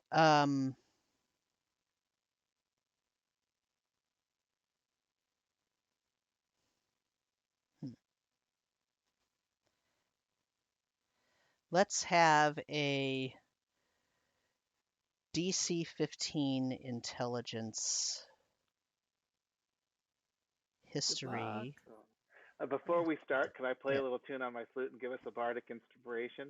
Sure. So your choice is either to use intelligence history or intelligence religion, depending on what you're. They're both the same. Okay, so it's a D6. Ooh, that's a natural 19 plus 1. So plus 4, so 24. Nice.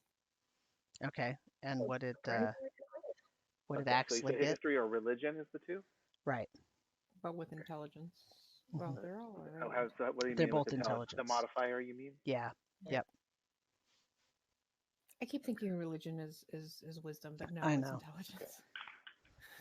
That's because I it rolled a should be 3, wisdom. so Oh. I'm gonna use my luck. Okay. To reroll it. Oh, a 19. That's better. Okay. Yeah, All right. good. So We what both rolled 19s. was your total, Emmeryn? 4. 24. And Axley, what was your total? And there's no need to use the inspiration, right? If we're successful, because without using inspiration die, it's 19 plus 2, so Okay, 21. so 21. It's up to you whether you use the inspiration. It only lasts might as for well. 10. Yeah. It only lasts for 10 minutes, so you might as well. Yeah. All right, you're right. Okay, might as well. D6. Okay, I'll add that. I rolled a 1, so it's 23. Okay. Okay. So now I need a dexterity saving throw with advantage from both of you. Okay. The what? Hopefully this is just to avoid getting a hand cramp. Oh, my tennis elbow. Oh. Okay. Dexterity with advantage, you said? Dexterity save with advantage. Okay. That just means we rolled twice. Okay. Yes, you rolled 14 twice. plus 4 is 18 for the first roll, and the second roll is 2 plus 4. So what We was got the a highest? 14. 14 Yeah. and 18? Okay. Okay. So they are calmly trying to scribe out everything. You notice that as you're writing, when you transfer that from, when you look at the book and you transfer it onto the page, it disappears from the book. Oh. Okay. I let everyone know that's what's happening. Okay. Keep going, I guess. It's better to have it in a physical copy than in something that's going to disappear. It I disappears mean, if this we is close kind the of book the goal anyway. of the whole thing, right? Trying to figure out how to stop the sinking. So even if the end result is we break the book, we still have very valuable information, right? Mm-hmm. Yep. I mean, I think the important part here is if you wrote that down wrong, there is no way you can check it. Mm-hmm. True. You can't check your work. That's true. That's true. We forgot to carry the one. Rounding error. Yeah, that could be bad. Yeah. Okay, so what are Khonnos and Marcel doing at the moment then? After the Stuffing our feast, faces. yeah, after the feast, what's happening? So Khonnos is eating a little nervously, just because of how this whole I'm not even duel. nervously at all. I mean, I'm not stuffing my face, but I am nervous as I'm eating. I'm concerned for how this duel is going to go, and Mhm. feels like our focus is drifting elsewhere. So, roll a perception check for me, Khonnos.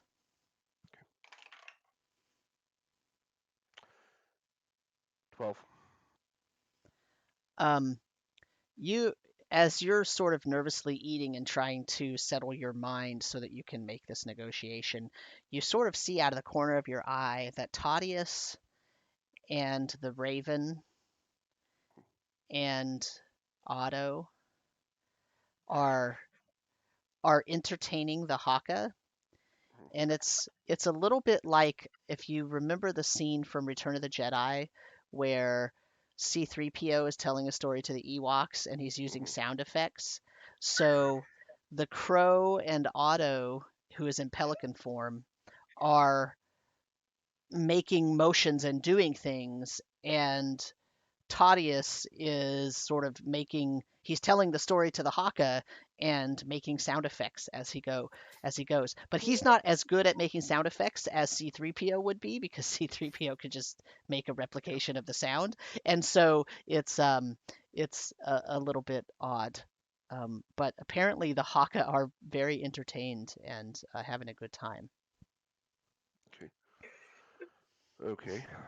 At least someone's having a good time. Mm-hmm. Yes. So, what do we want to try to negotiate on your behalf? Okay, first off, are we actually going to go through the duel? Because I don't think doing the duel with the thought that we're just going to attack when we lose is a good one. When That's ultimately up to you. You're the one in this. I mean, I don't want to say yes on your behalf.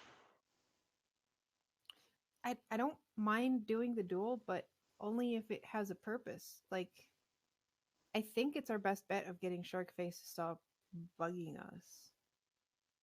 Yeah. There's a lot of One of the options things there. I'm thinking is that no matter the outcome, and you kind of mentioned the story, no matter the outcome of this, essentially their enmity with us is over. I And think if we argue that even if I lose, the only thing that happens is they get my sword, and then they back off and do not attack the our fleet. Then we win, even if I lose. yeah, because I mean, end of the day, we need to get to Calport, and we can't do that while they're chasing us around. Exactly. Like that's why I accepted in the first place, because if we can get the pirates to back off, it's one less issue we have to worry about down the line. Yeah, and I guess the safest, the most direct things to do is just to operate from the presumption that they're going to essentially take that same view, that they're not going to attack us regardless. Yeah, and that's And my if point. It's like if I win, we don't attack them, they don't attack us. Yeah. If they win, same thing. Yeah. So if we make that a term, I think that's a good way to seal that. Okay. So no retaliatory attack by the losing side. yeah. No attack by the winning side either. Yeah, it's like we both go our separate ways, Yeah. and we do our best not to run into each other anymore. Okay. Yeah. Okay. If something else happens afterwards that like starts an enmity again, that's future problem. Future problems for us, yeah. But in terms Okay. of like past enmity or any reason to attack us, that has to be sealed with this duel. Win or Right. lose, neither side attacks the other. Right. Okay, so that leads to the question of the format, the whole 3 rounds on our ship, on their ship, And over the water. It was our ship between the ships in the water. Okay. And I guess that's fine. I mean, I'm not going to be at a disadvantage really underwater. I don't think so. Okay. All right. Do you feel comfortable fighting with just a sword, or just that sword? I think ideally we should try for allowing cantrips and allowing the magic of our weapon. And magic weapons. Because that way, like, I have a couple of cantrips I can use, and at least that'll give me at least even ground. And if I can use the sword, then I have an extra attack per Okay. turn. Because he's Okay. going to get probably 2 attacks per turn anyways. Right. So when you activate the sword, like how many times per day can you do that? As many as I want. It's just after I activate it, it floats for 4 rounds, and then I have to like activate it again. Like I have to grab it and activate it again. Okay, so it's not like a once per day type of thing. The once per day is the use of the like water stuff. Okay. Spells being cast on you before the battle starts, or on the That's duelers. up in the air, I guess. We could try doing that. Right. Could work in our favor, could work against us. They could disallow it if they don't have any way of buffing themselves. Right. I'm just thinking Emmeryn and maybe Axley may have some things that could help you. Other magical items for use. I mean, I'll loan you my belt if some extra strength would help. Strength isn't going to do much for me unless it's for strength contests. Yeah, like if he tries to grapple you or something, that would help. Might help if it goes to the underwater part. It might help with that. Mm-hmm. Okay. I mean, precasting also, like, I have to be able to cast mage armor because without mage armor, I am definitely losing out on protection. Right. I can do that on you too.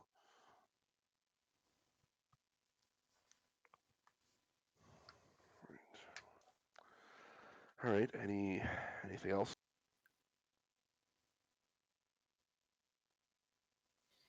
One thing we do have to keep in mind, or at least you have to keep in mind, that as my second, at any point, if you, like, I don't remember exactly how the rules were. I have them over here. I just not looking at them. So the tasks of the second is negotiate on behalf of the duelists to set the rules, the time, the place, including any changes to the round-ending conditions, act as a witness and ensure both participants obey the rules, take place of an ill, injured, or cowardly duelist, and notify the next of kin when and if death occurs, and tend to the body of their fallen comrade. So if I go down, you can take my place. Or I can just stop. So I can say enough. It's over. Problem is, if you say enough, it's over. That means we lose. Right. But there is that option of like if during the battle it looks like I'm going to lose, you can switch out with me. Okay. All right. Which I presume means their second gets to switch and tag in as well. I mean, yeah, it works both ways. Okay. All right.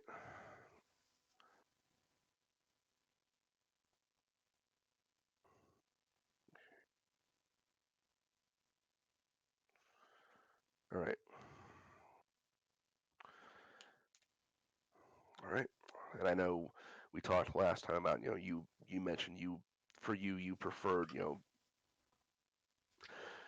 you essentially you said you're willing to die rather than let them get the sword. I'd rather not happen, but if it comes to it, I'll respect your wishes. I don't want to get stuck not being able to get the sword, because if I lose, I have to, by laws of the duel, not go after the sword. I did think of something. I have a cousin. So Okay. if things go badly and I do die, then I want him to know about the sword so that another Lutrinian of my line goes after the sword. What's your cousin's name? Felipe. Okay. He's technically my rival too, but better him if I'm dead than Sharkface. All right. Where would we find him? Better him than Sharkface. I'll probably pen a note being, all right, you win only if you get the sword back. Then you have my word that I will say in this text that you won over Marcel Duran. Where would we find him? Fuck if I know, especially if everything's going all the way apart. He could be anywhere. Oh, well, yeah. All right. Oh god, this is going well. All right. But hopefully the odds are in my favor and everything goes fine. Okay. So, right at the point when you're winding down, one of the Haka comes over and points to the beach where there is a small rowboat coming in. And the small rowboat contains 2 goblins and a halfling. Oh god. What are you oh-godding? Not our halfling, right? No. No, it's probably Oh. Dahmer Brittlespoon. No. I really thought Blaxley had tried to sneak onto the pirate ship for a hot second. I was also slightly zoning because I'm going over spells that I'm going to cast on Marcel before this fight.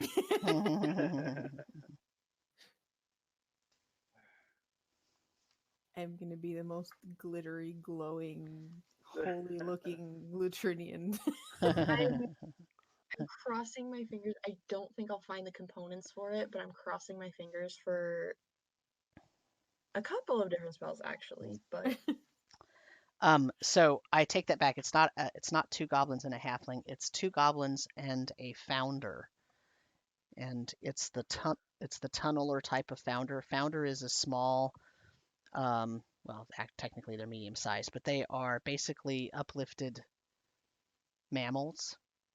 And so there are 3 types. There's tunnelers, gatherers, and something else. This is a tunneler type. Basically, it's a medium-sized groundhog that has taken on a humanoid sort of bipedal form. They were uplifted from, they have origins in the Green Plateau, and they are existing in the world just like Lutrinians are.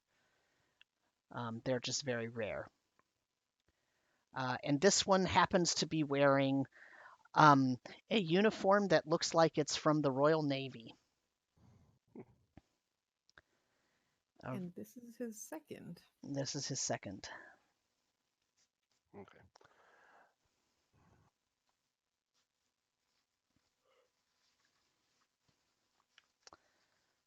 And so, assuming we don't see this because we're in the curiosity transcribing.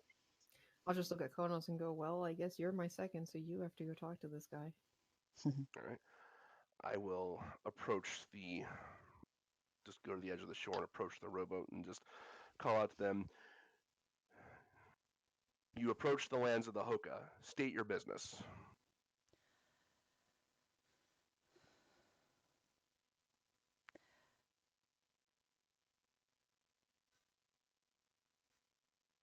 And identify yourselves. the founder moves to the front of the rowboat and bows and says, I am Azenahnah, and I am the second for Sharkface. And he takes his hat off with a flourish. I am Khonnos, the second for Marcel. You may approach. Thank you. And he sort of hops off the front of the boat onto the beach.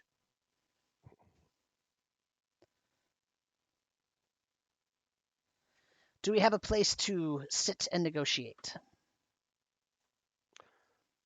Of course. Are there any tables still set up from where the feast is? Yeah, there are tables. There are also fallen logs where the Haka normally sit on the beach and whatnot. So there's plenty of places you could go that are far enough away that people could still see you but not necessarily hear you, or you could sit closer if you wanted to.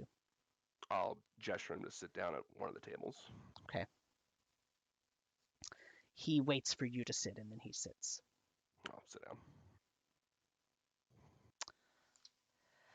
I have a change in proposal. Okay. Originally, Sharkface decided that he wanted the sword. And I believe our envoy said sword for boat. Mm-hmm. But that was correct.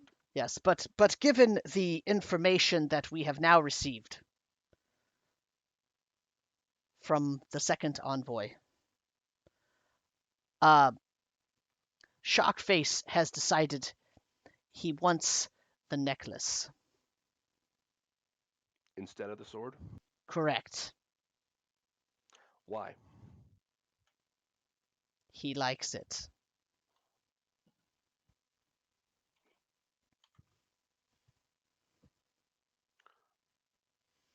And he still proposes to give us your boat when he loses?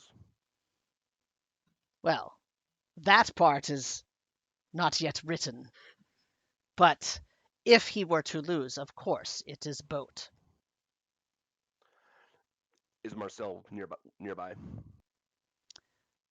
Marcel's probably still at the feast table. Yeah, I'm like watching you guys. I'll use my telepathy to just ping you and say, would you rather them have the necklace or the sword?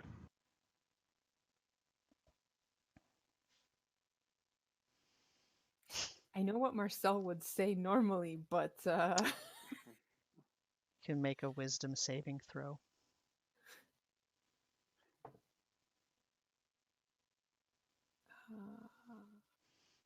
That's a 17. It's up to you.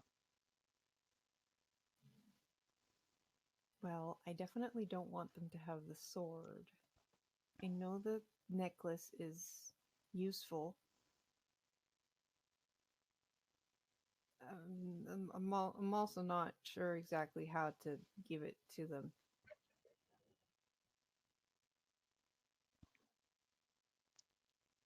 All right. Then I will say to Azenahnah, before I say yes or no to this, I think it's fair to agree that I think we can both agree that this rivalry between us has the potential to be very destructive. I think the first thing we want to agree on is that regardless of the outcome of this, the enmity between us is over. There will be no retaliation by either side once this is concluded. Yes? Of course, that is a fair agreement. I have no enmity with you. And neither do I with you, but personally. But in bigger picture, in general, your captain's pursuit of us is most inconvenient, and we would personally prefer to avoid coming to direct blows with our fleet and his. Wouldn't be good. It would not be a good ending for any He of sort us. of looks back and he says, "You see a fleet on the horizon." I see one ship, pretty small in fact, but we know that there are other ships of yours farther out there, and it's not unlikely that we may encounter them in the future. We'd prefer not to have any confrontations between them and us should our paths cross after today. He says, "May I speak openly with you?" Please.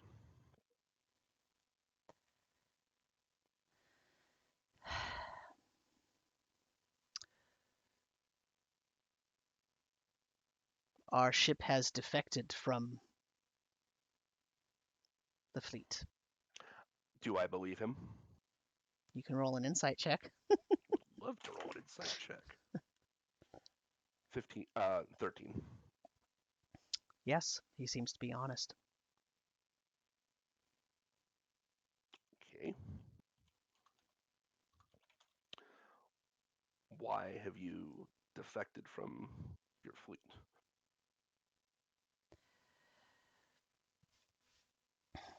You see the two goblins there in our boat.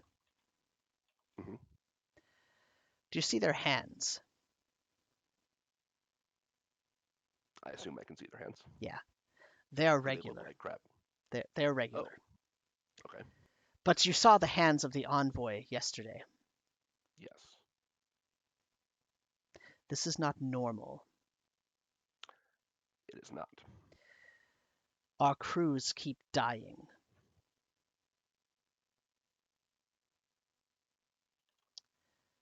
Sharkface believes that the necklace, amulet, whatever you would choose to call it, could solve the problem that we are having. So we would like the necklace. And we have no fleet behind us. All right. Since Marcel has not, I will say that is agreeable. Necklace for boat. Excellent.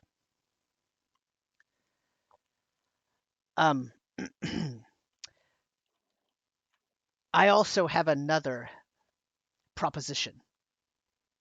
Mm-hmm.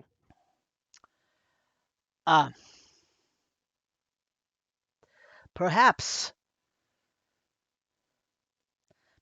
no duel is necessary.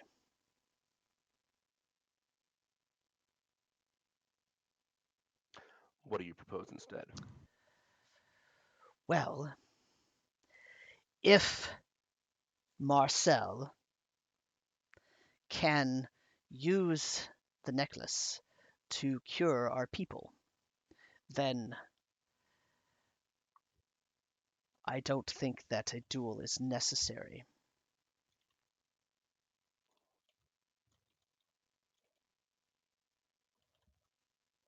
So make sure I understand you correctly. You're saying that if Marcel is able to cure the people on your ship of their condition with the necklace, you'll you'll forfeit your claim to against them and leave or give us your boat, and that's it. Say that again. Forfeit what? You broke up. Sorry. Sure. You're saying that if Marcel agrees and is successfully able to reverse the condition of your crew, you'll forfeit your claim against them. I believe that Sharkface will do so. I'd like to hear Sharkface say this himself.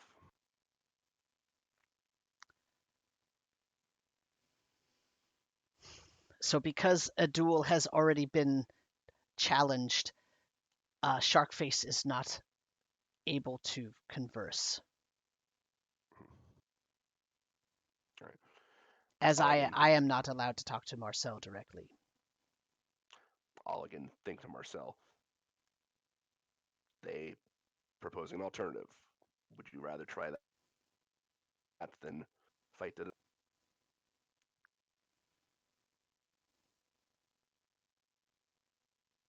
Caro, you're muted. Motherfucker. Do I know of, like, from what I've figured out that the necklace can do, have I figured out that this is something the necklace could possibly do? You've had no indication that it has any healing powers or any kind of transformative anything. Right. Doesn't mean it can't, it just means you've had no indication. Yeah. Okay, so here's the thing.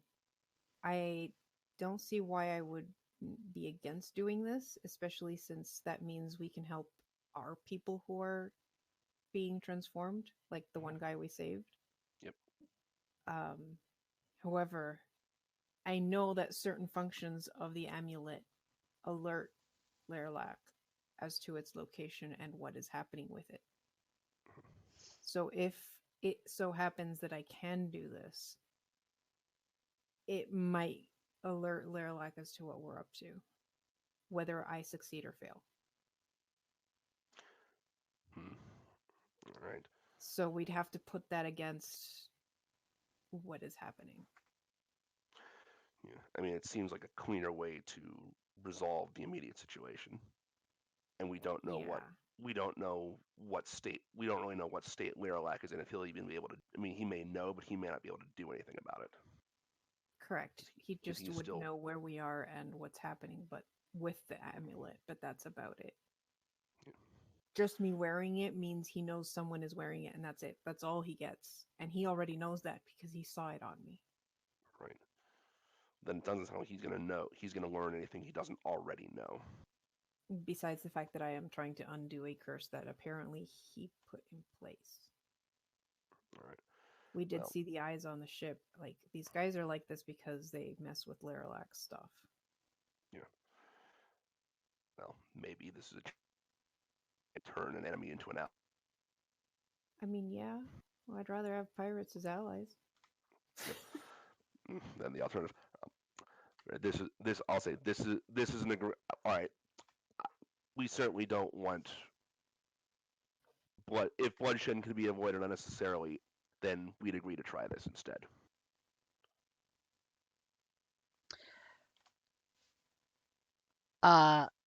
Can we meet?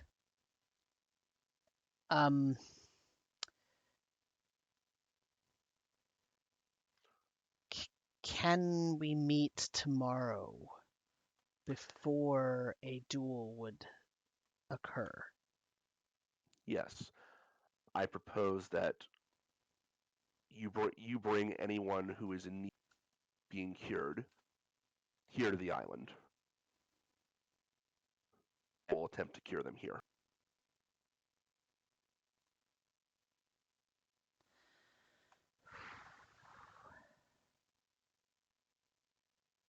Okay.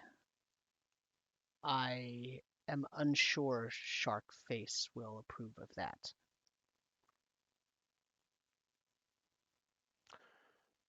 If not, then you could bring them to our ship.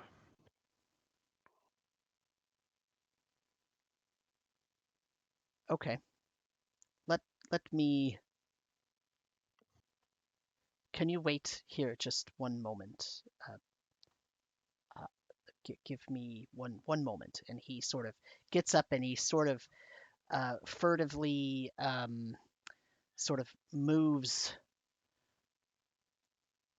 It kind of he moves over where there's a little group of those green furry creatures, and he sort of sits down, and he looks like he kind of meditates for a minute, and then he nods his head, and he sorry, I'm also trying to fix we lost our video. I don't know what happened, but I'm having to reset everybody. So um, he goes and takes a couple of minutes, and then he comes back and he says, Sharkface agrees to come to the island. So we will see you at first light here in this spot.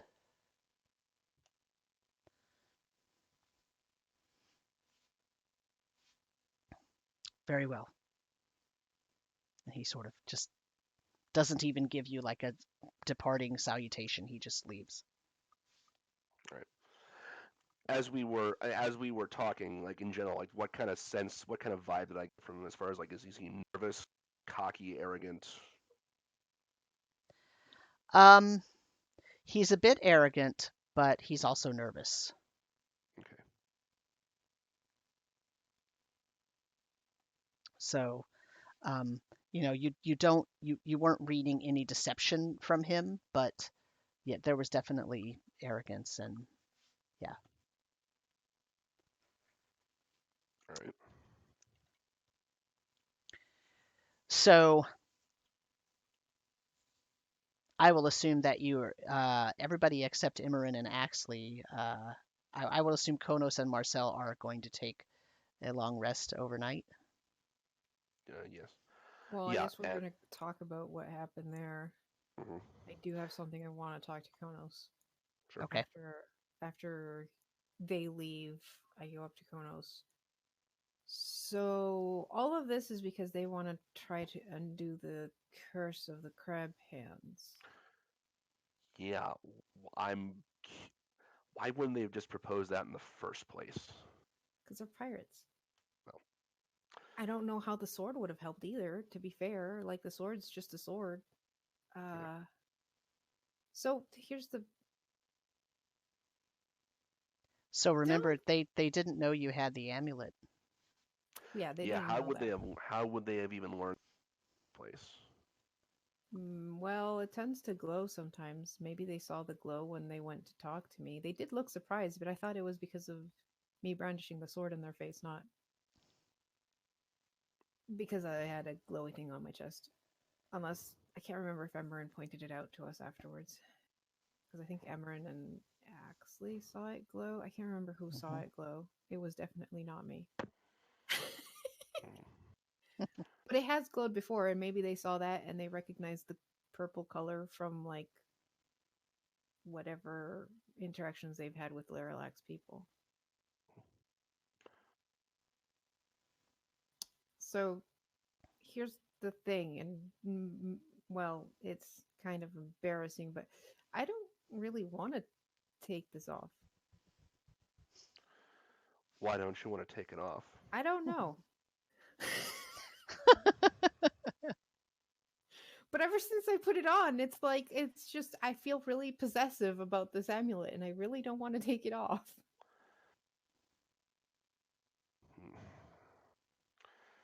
Well, maybe hopefully if you can use it to cure them, you won't have to, and we can just be done with all this. By the way, I would like to command Otto to fly after the rowboat and like fly back to the pirate ship and try to like circle around and basically spy on them and try to like overhear uh, any kind of conversations that their Okay. second has with Sharkface or anybody else important. Do you And do you hear through his ears when that occurs? Yeah, I have voice of the Chainmaster, which allows me to communicate telepathically with my familiar, perceive through its senses, and if I really want to, I can have it speak through it. I can speak through it in my voice with Okay. no distance. So if I really want to creep them out, I can do that. But this is just Okay. going to be like trying to like land in a crow's nest or something and spy on them. And I'll Okay. occasionally try to tune in, or if like he picks up anything really urgent, like I want to hear it. Okay.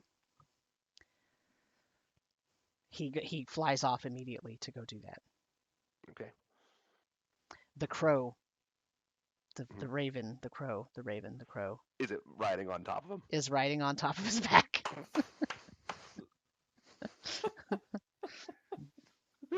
Of course he is. Okay. So if I can't, didn't Emmeryn talk to the people at her church temple about healing the other person, and like maybe Emmeryn can heal them?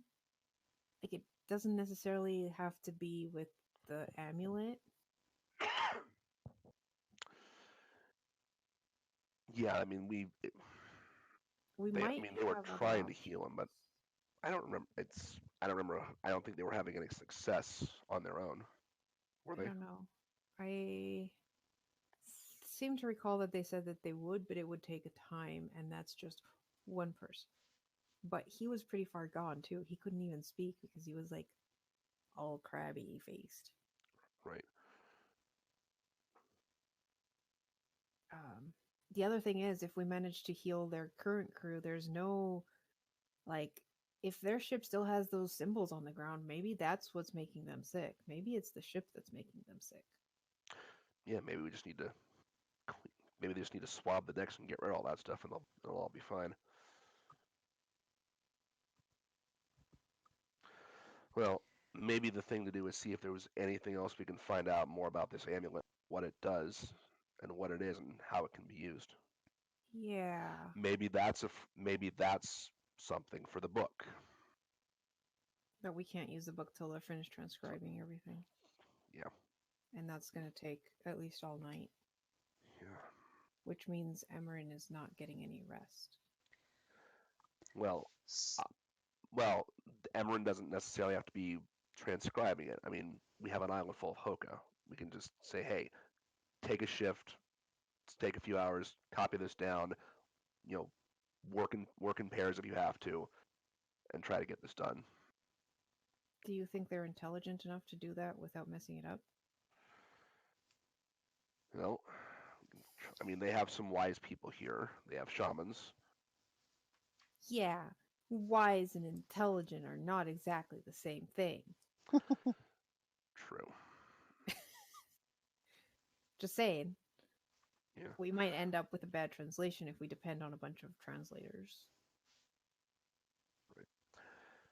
I mean, So and I know that, and I know that that's a lot of people are focused on. Like, my focus has just been on. I'll be honest. My focus is on this.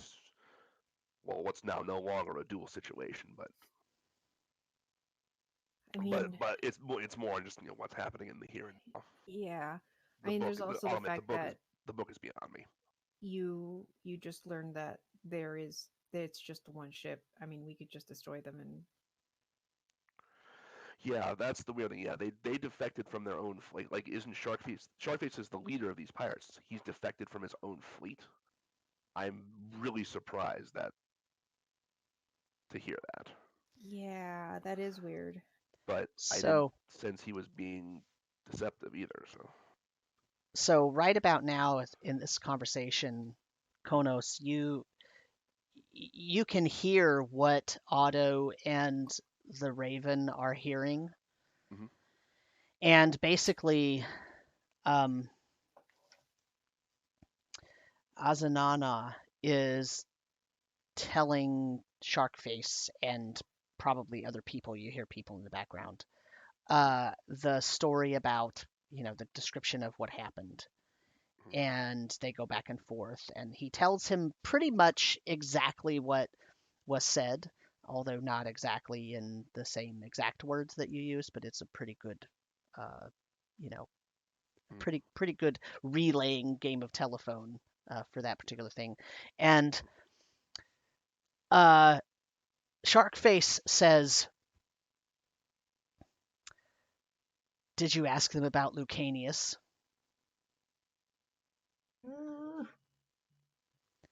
And Azenahnah says, "No, I did not ask directly about Lucanius." And he says, "Did you see Lucanius or any other of our men?"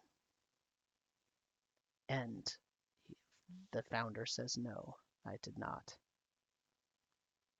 I was trying to negotiate a way to get the amulet."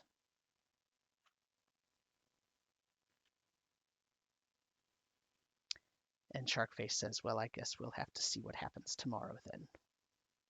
Get out of my sight. And he's definitely upset.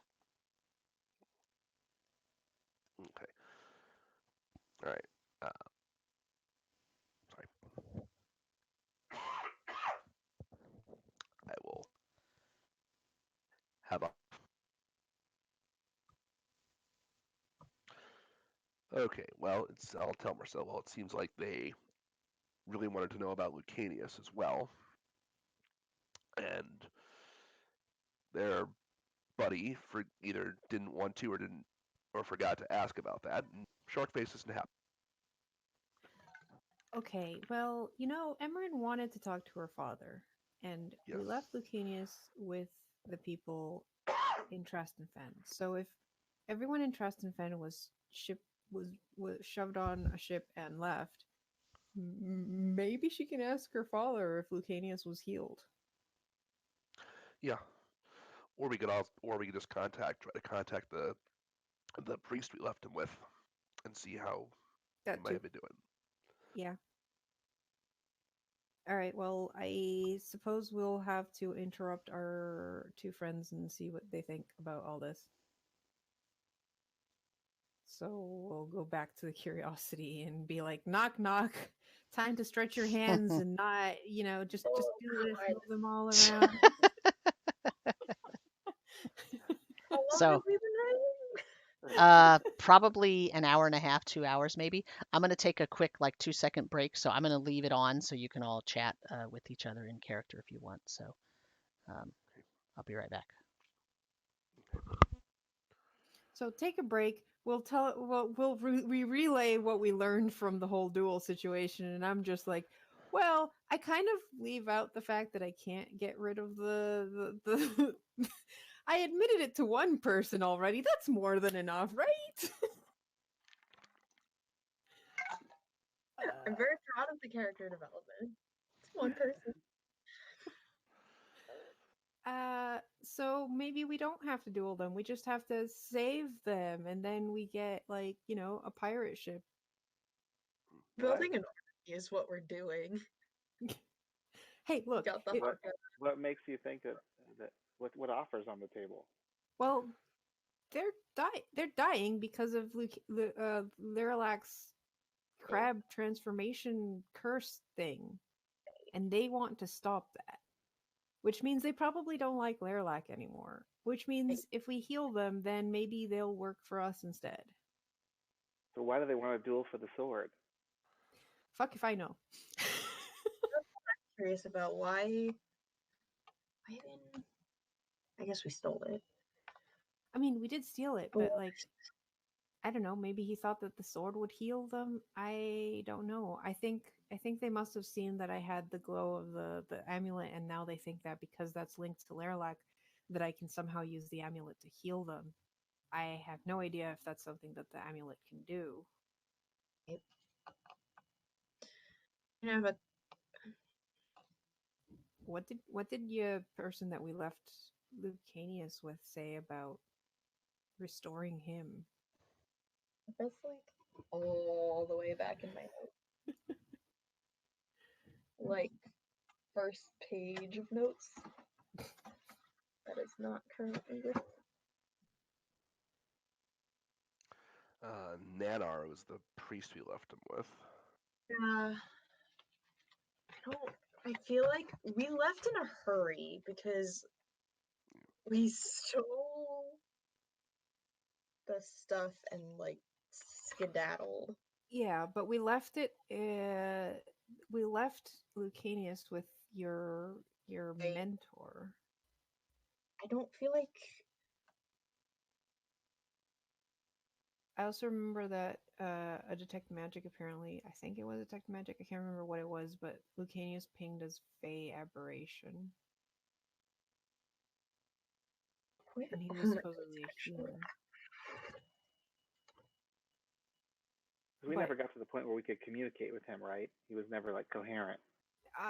He was losing coherency, but Khonnos used his telepathy to talk to him, so we did get information out of him. The problem is he didn't know much besides, hey, yeah, this is getting worse and it sucks. Why are they so interested in him? I think they want to know if we cured him. How do they even know that we have him? I don't know. Because wasn't he like the only survivor from Yeah. Well, Sand Island? the only cultist we didn't kill, and we took him with us. So you think that's the case, or you think he's like a key that they're trying to get back? He's important. I don't know. I think, if I remember correctly, he said that he had been like kidnapped and forced to work for them. So he wasn't exactly a pirate. But maybe if Emmeryn can speak to her contact, the what person we left Lucanius with, we can know what happened to him, like if it was reversible or not.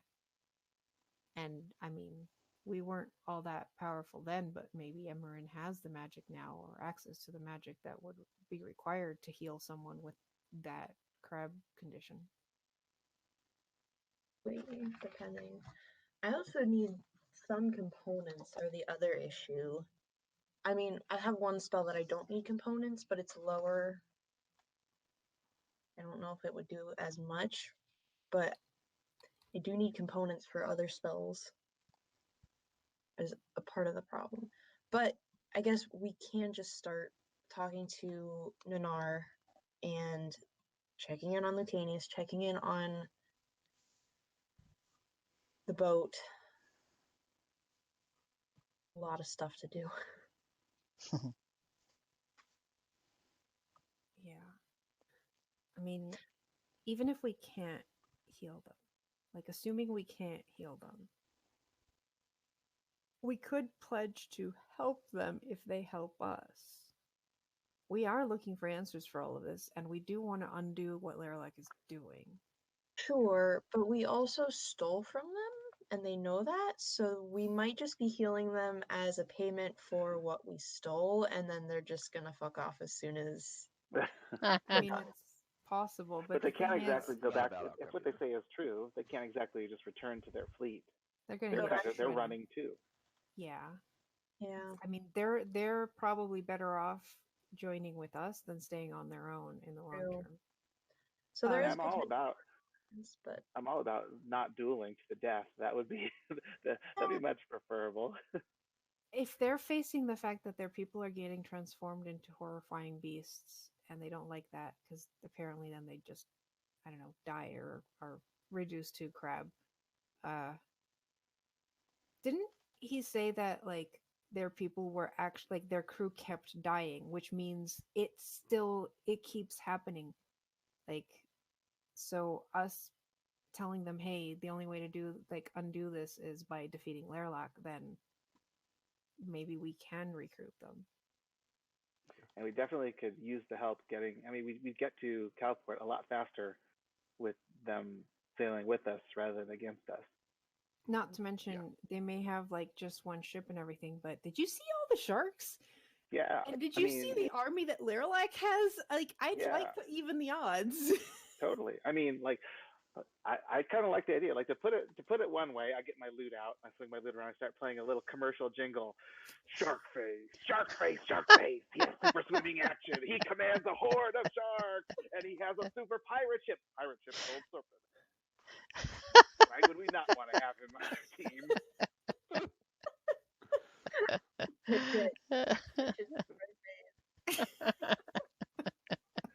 Batteries sold separately.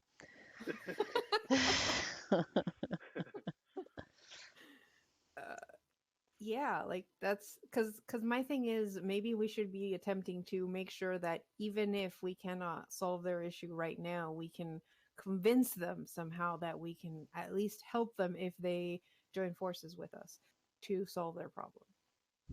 Yeah. I'm gonna send a message to High Priest Nanar.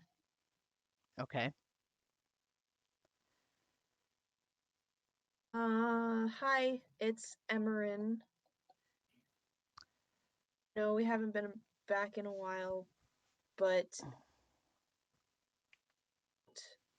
Lucanius, Did you have any success reverting him back to normal? I think that might have been over the limit. That's actually 25 words exactly.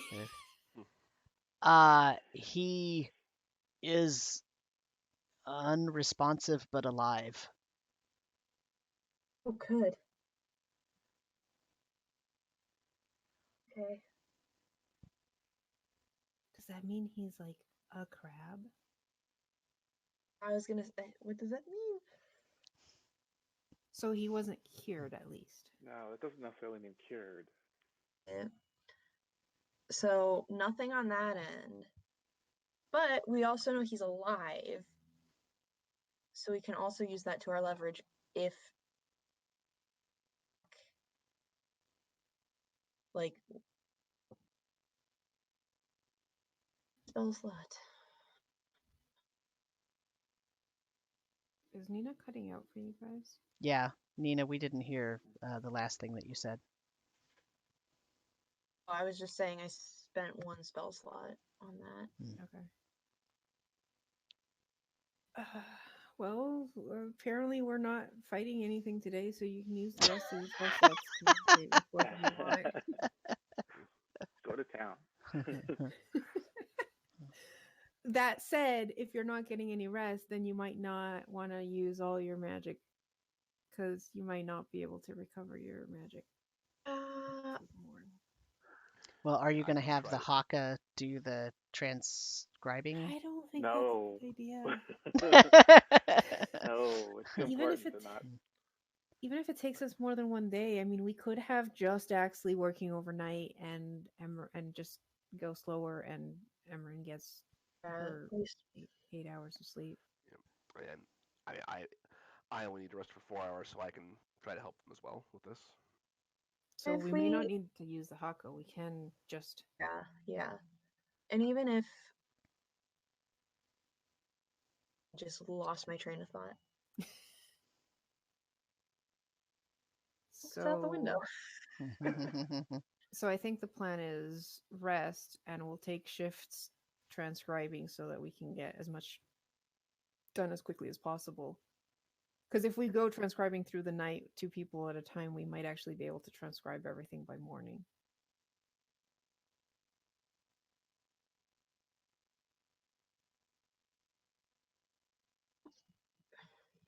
And still have everyone rest, so no one ends up exhausted the next day.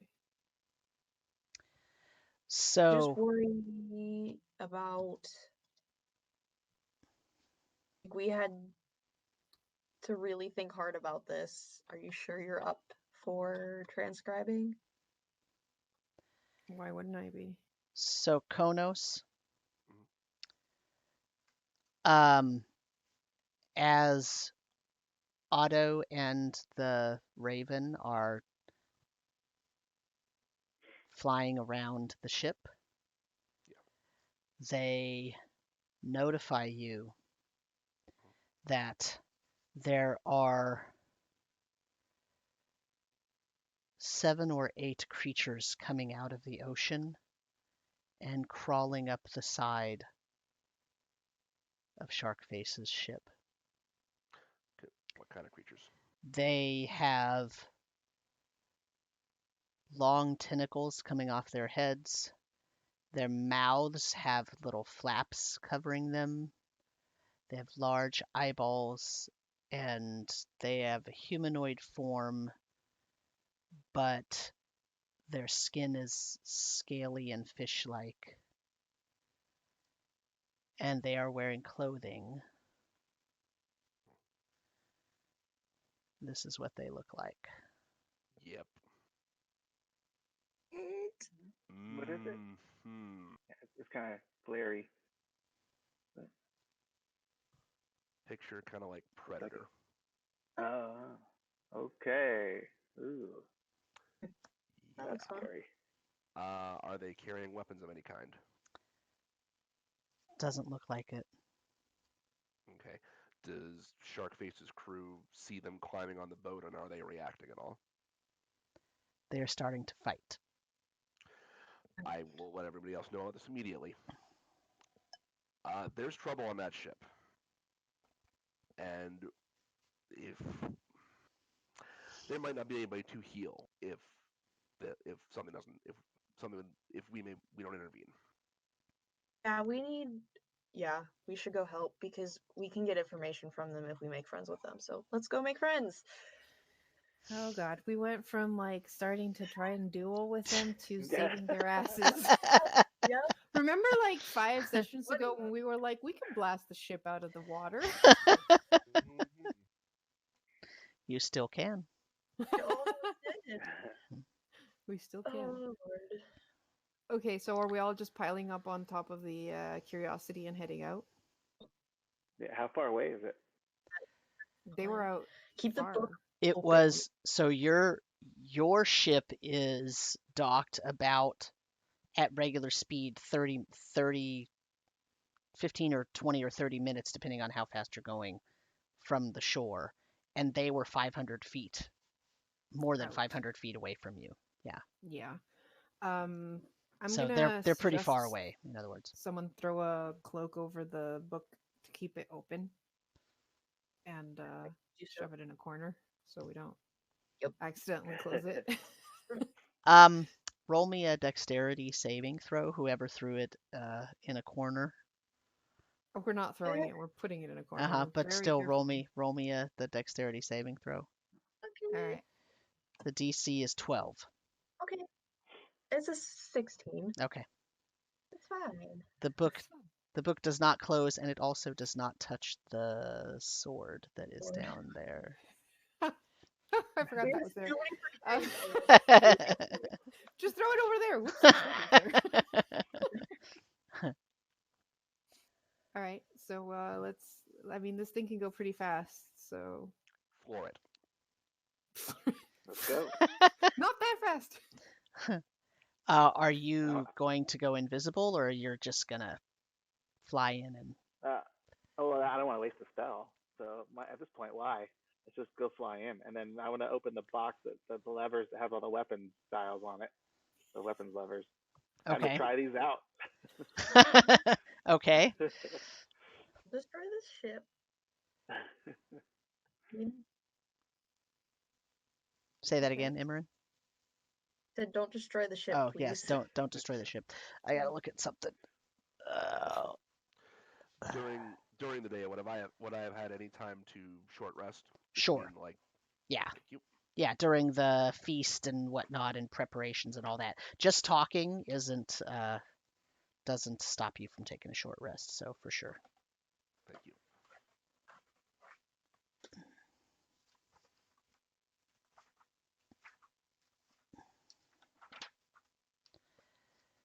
Glad I didn't burn all my sending spells like one after another. I almost did. We don't need any more spells for the day. Let's waste them all. 2 seconds later, hey, there's combat. Yeah. That'd be my luck. While you're sleeping, a fight breaks out.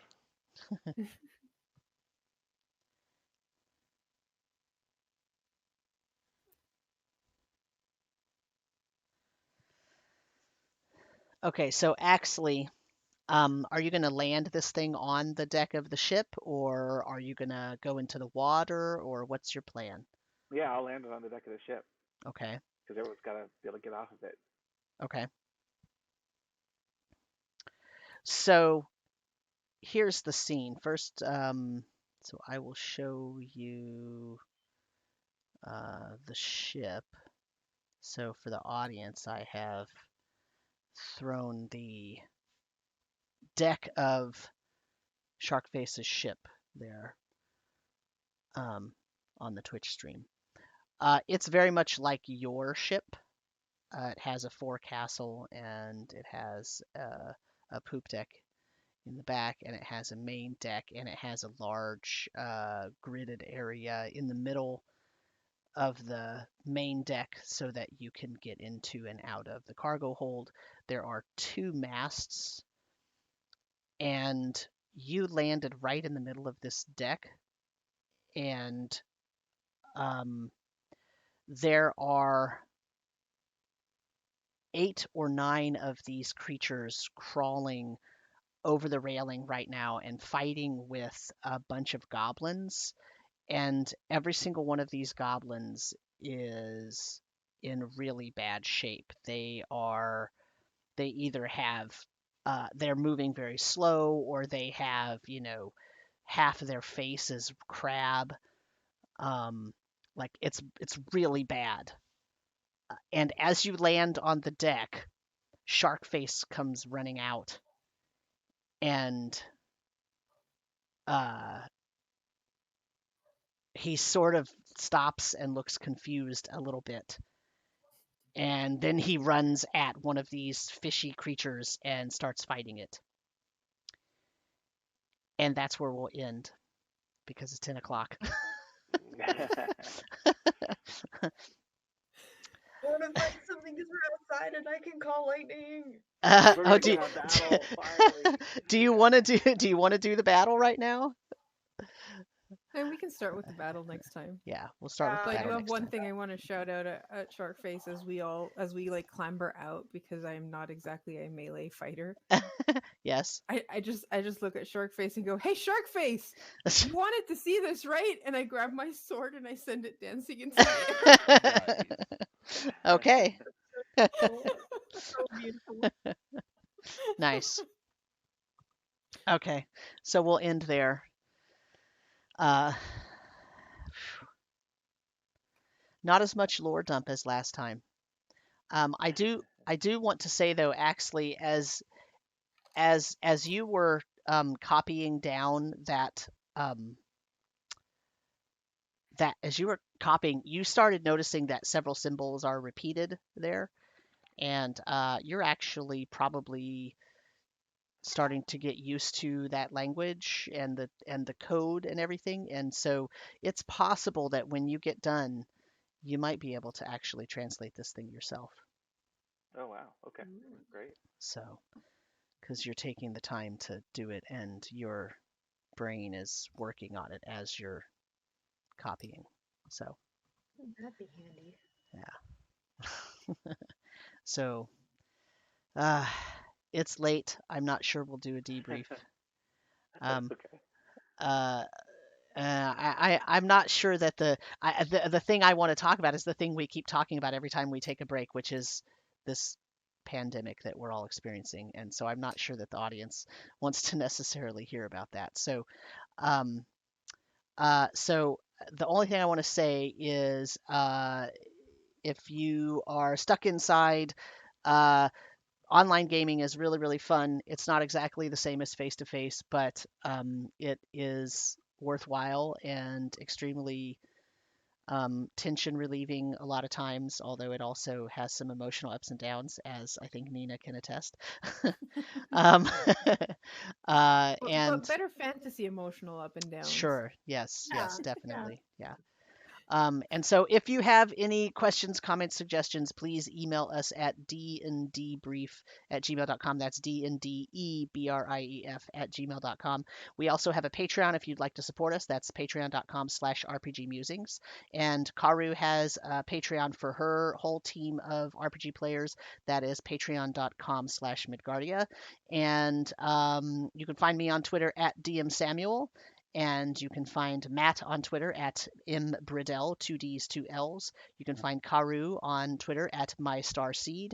You can find Nina on Twitter at in_bays3. And you can find David on Twitter at davedeployed. And so I think that's going to end it for us. And so I will take us out. Thank you for watching. Bye. Bye.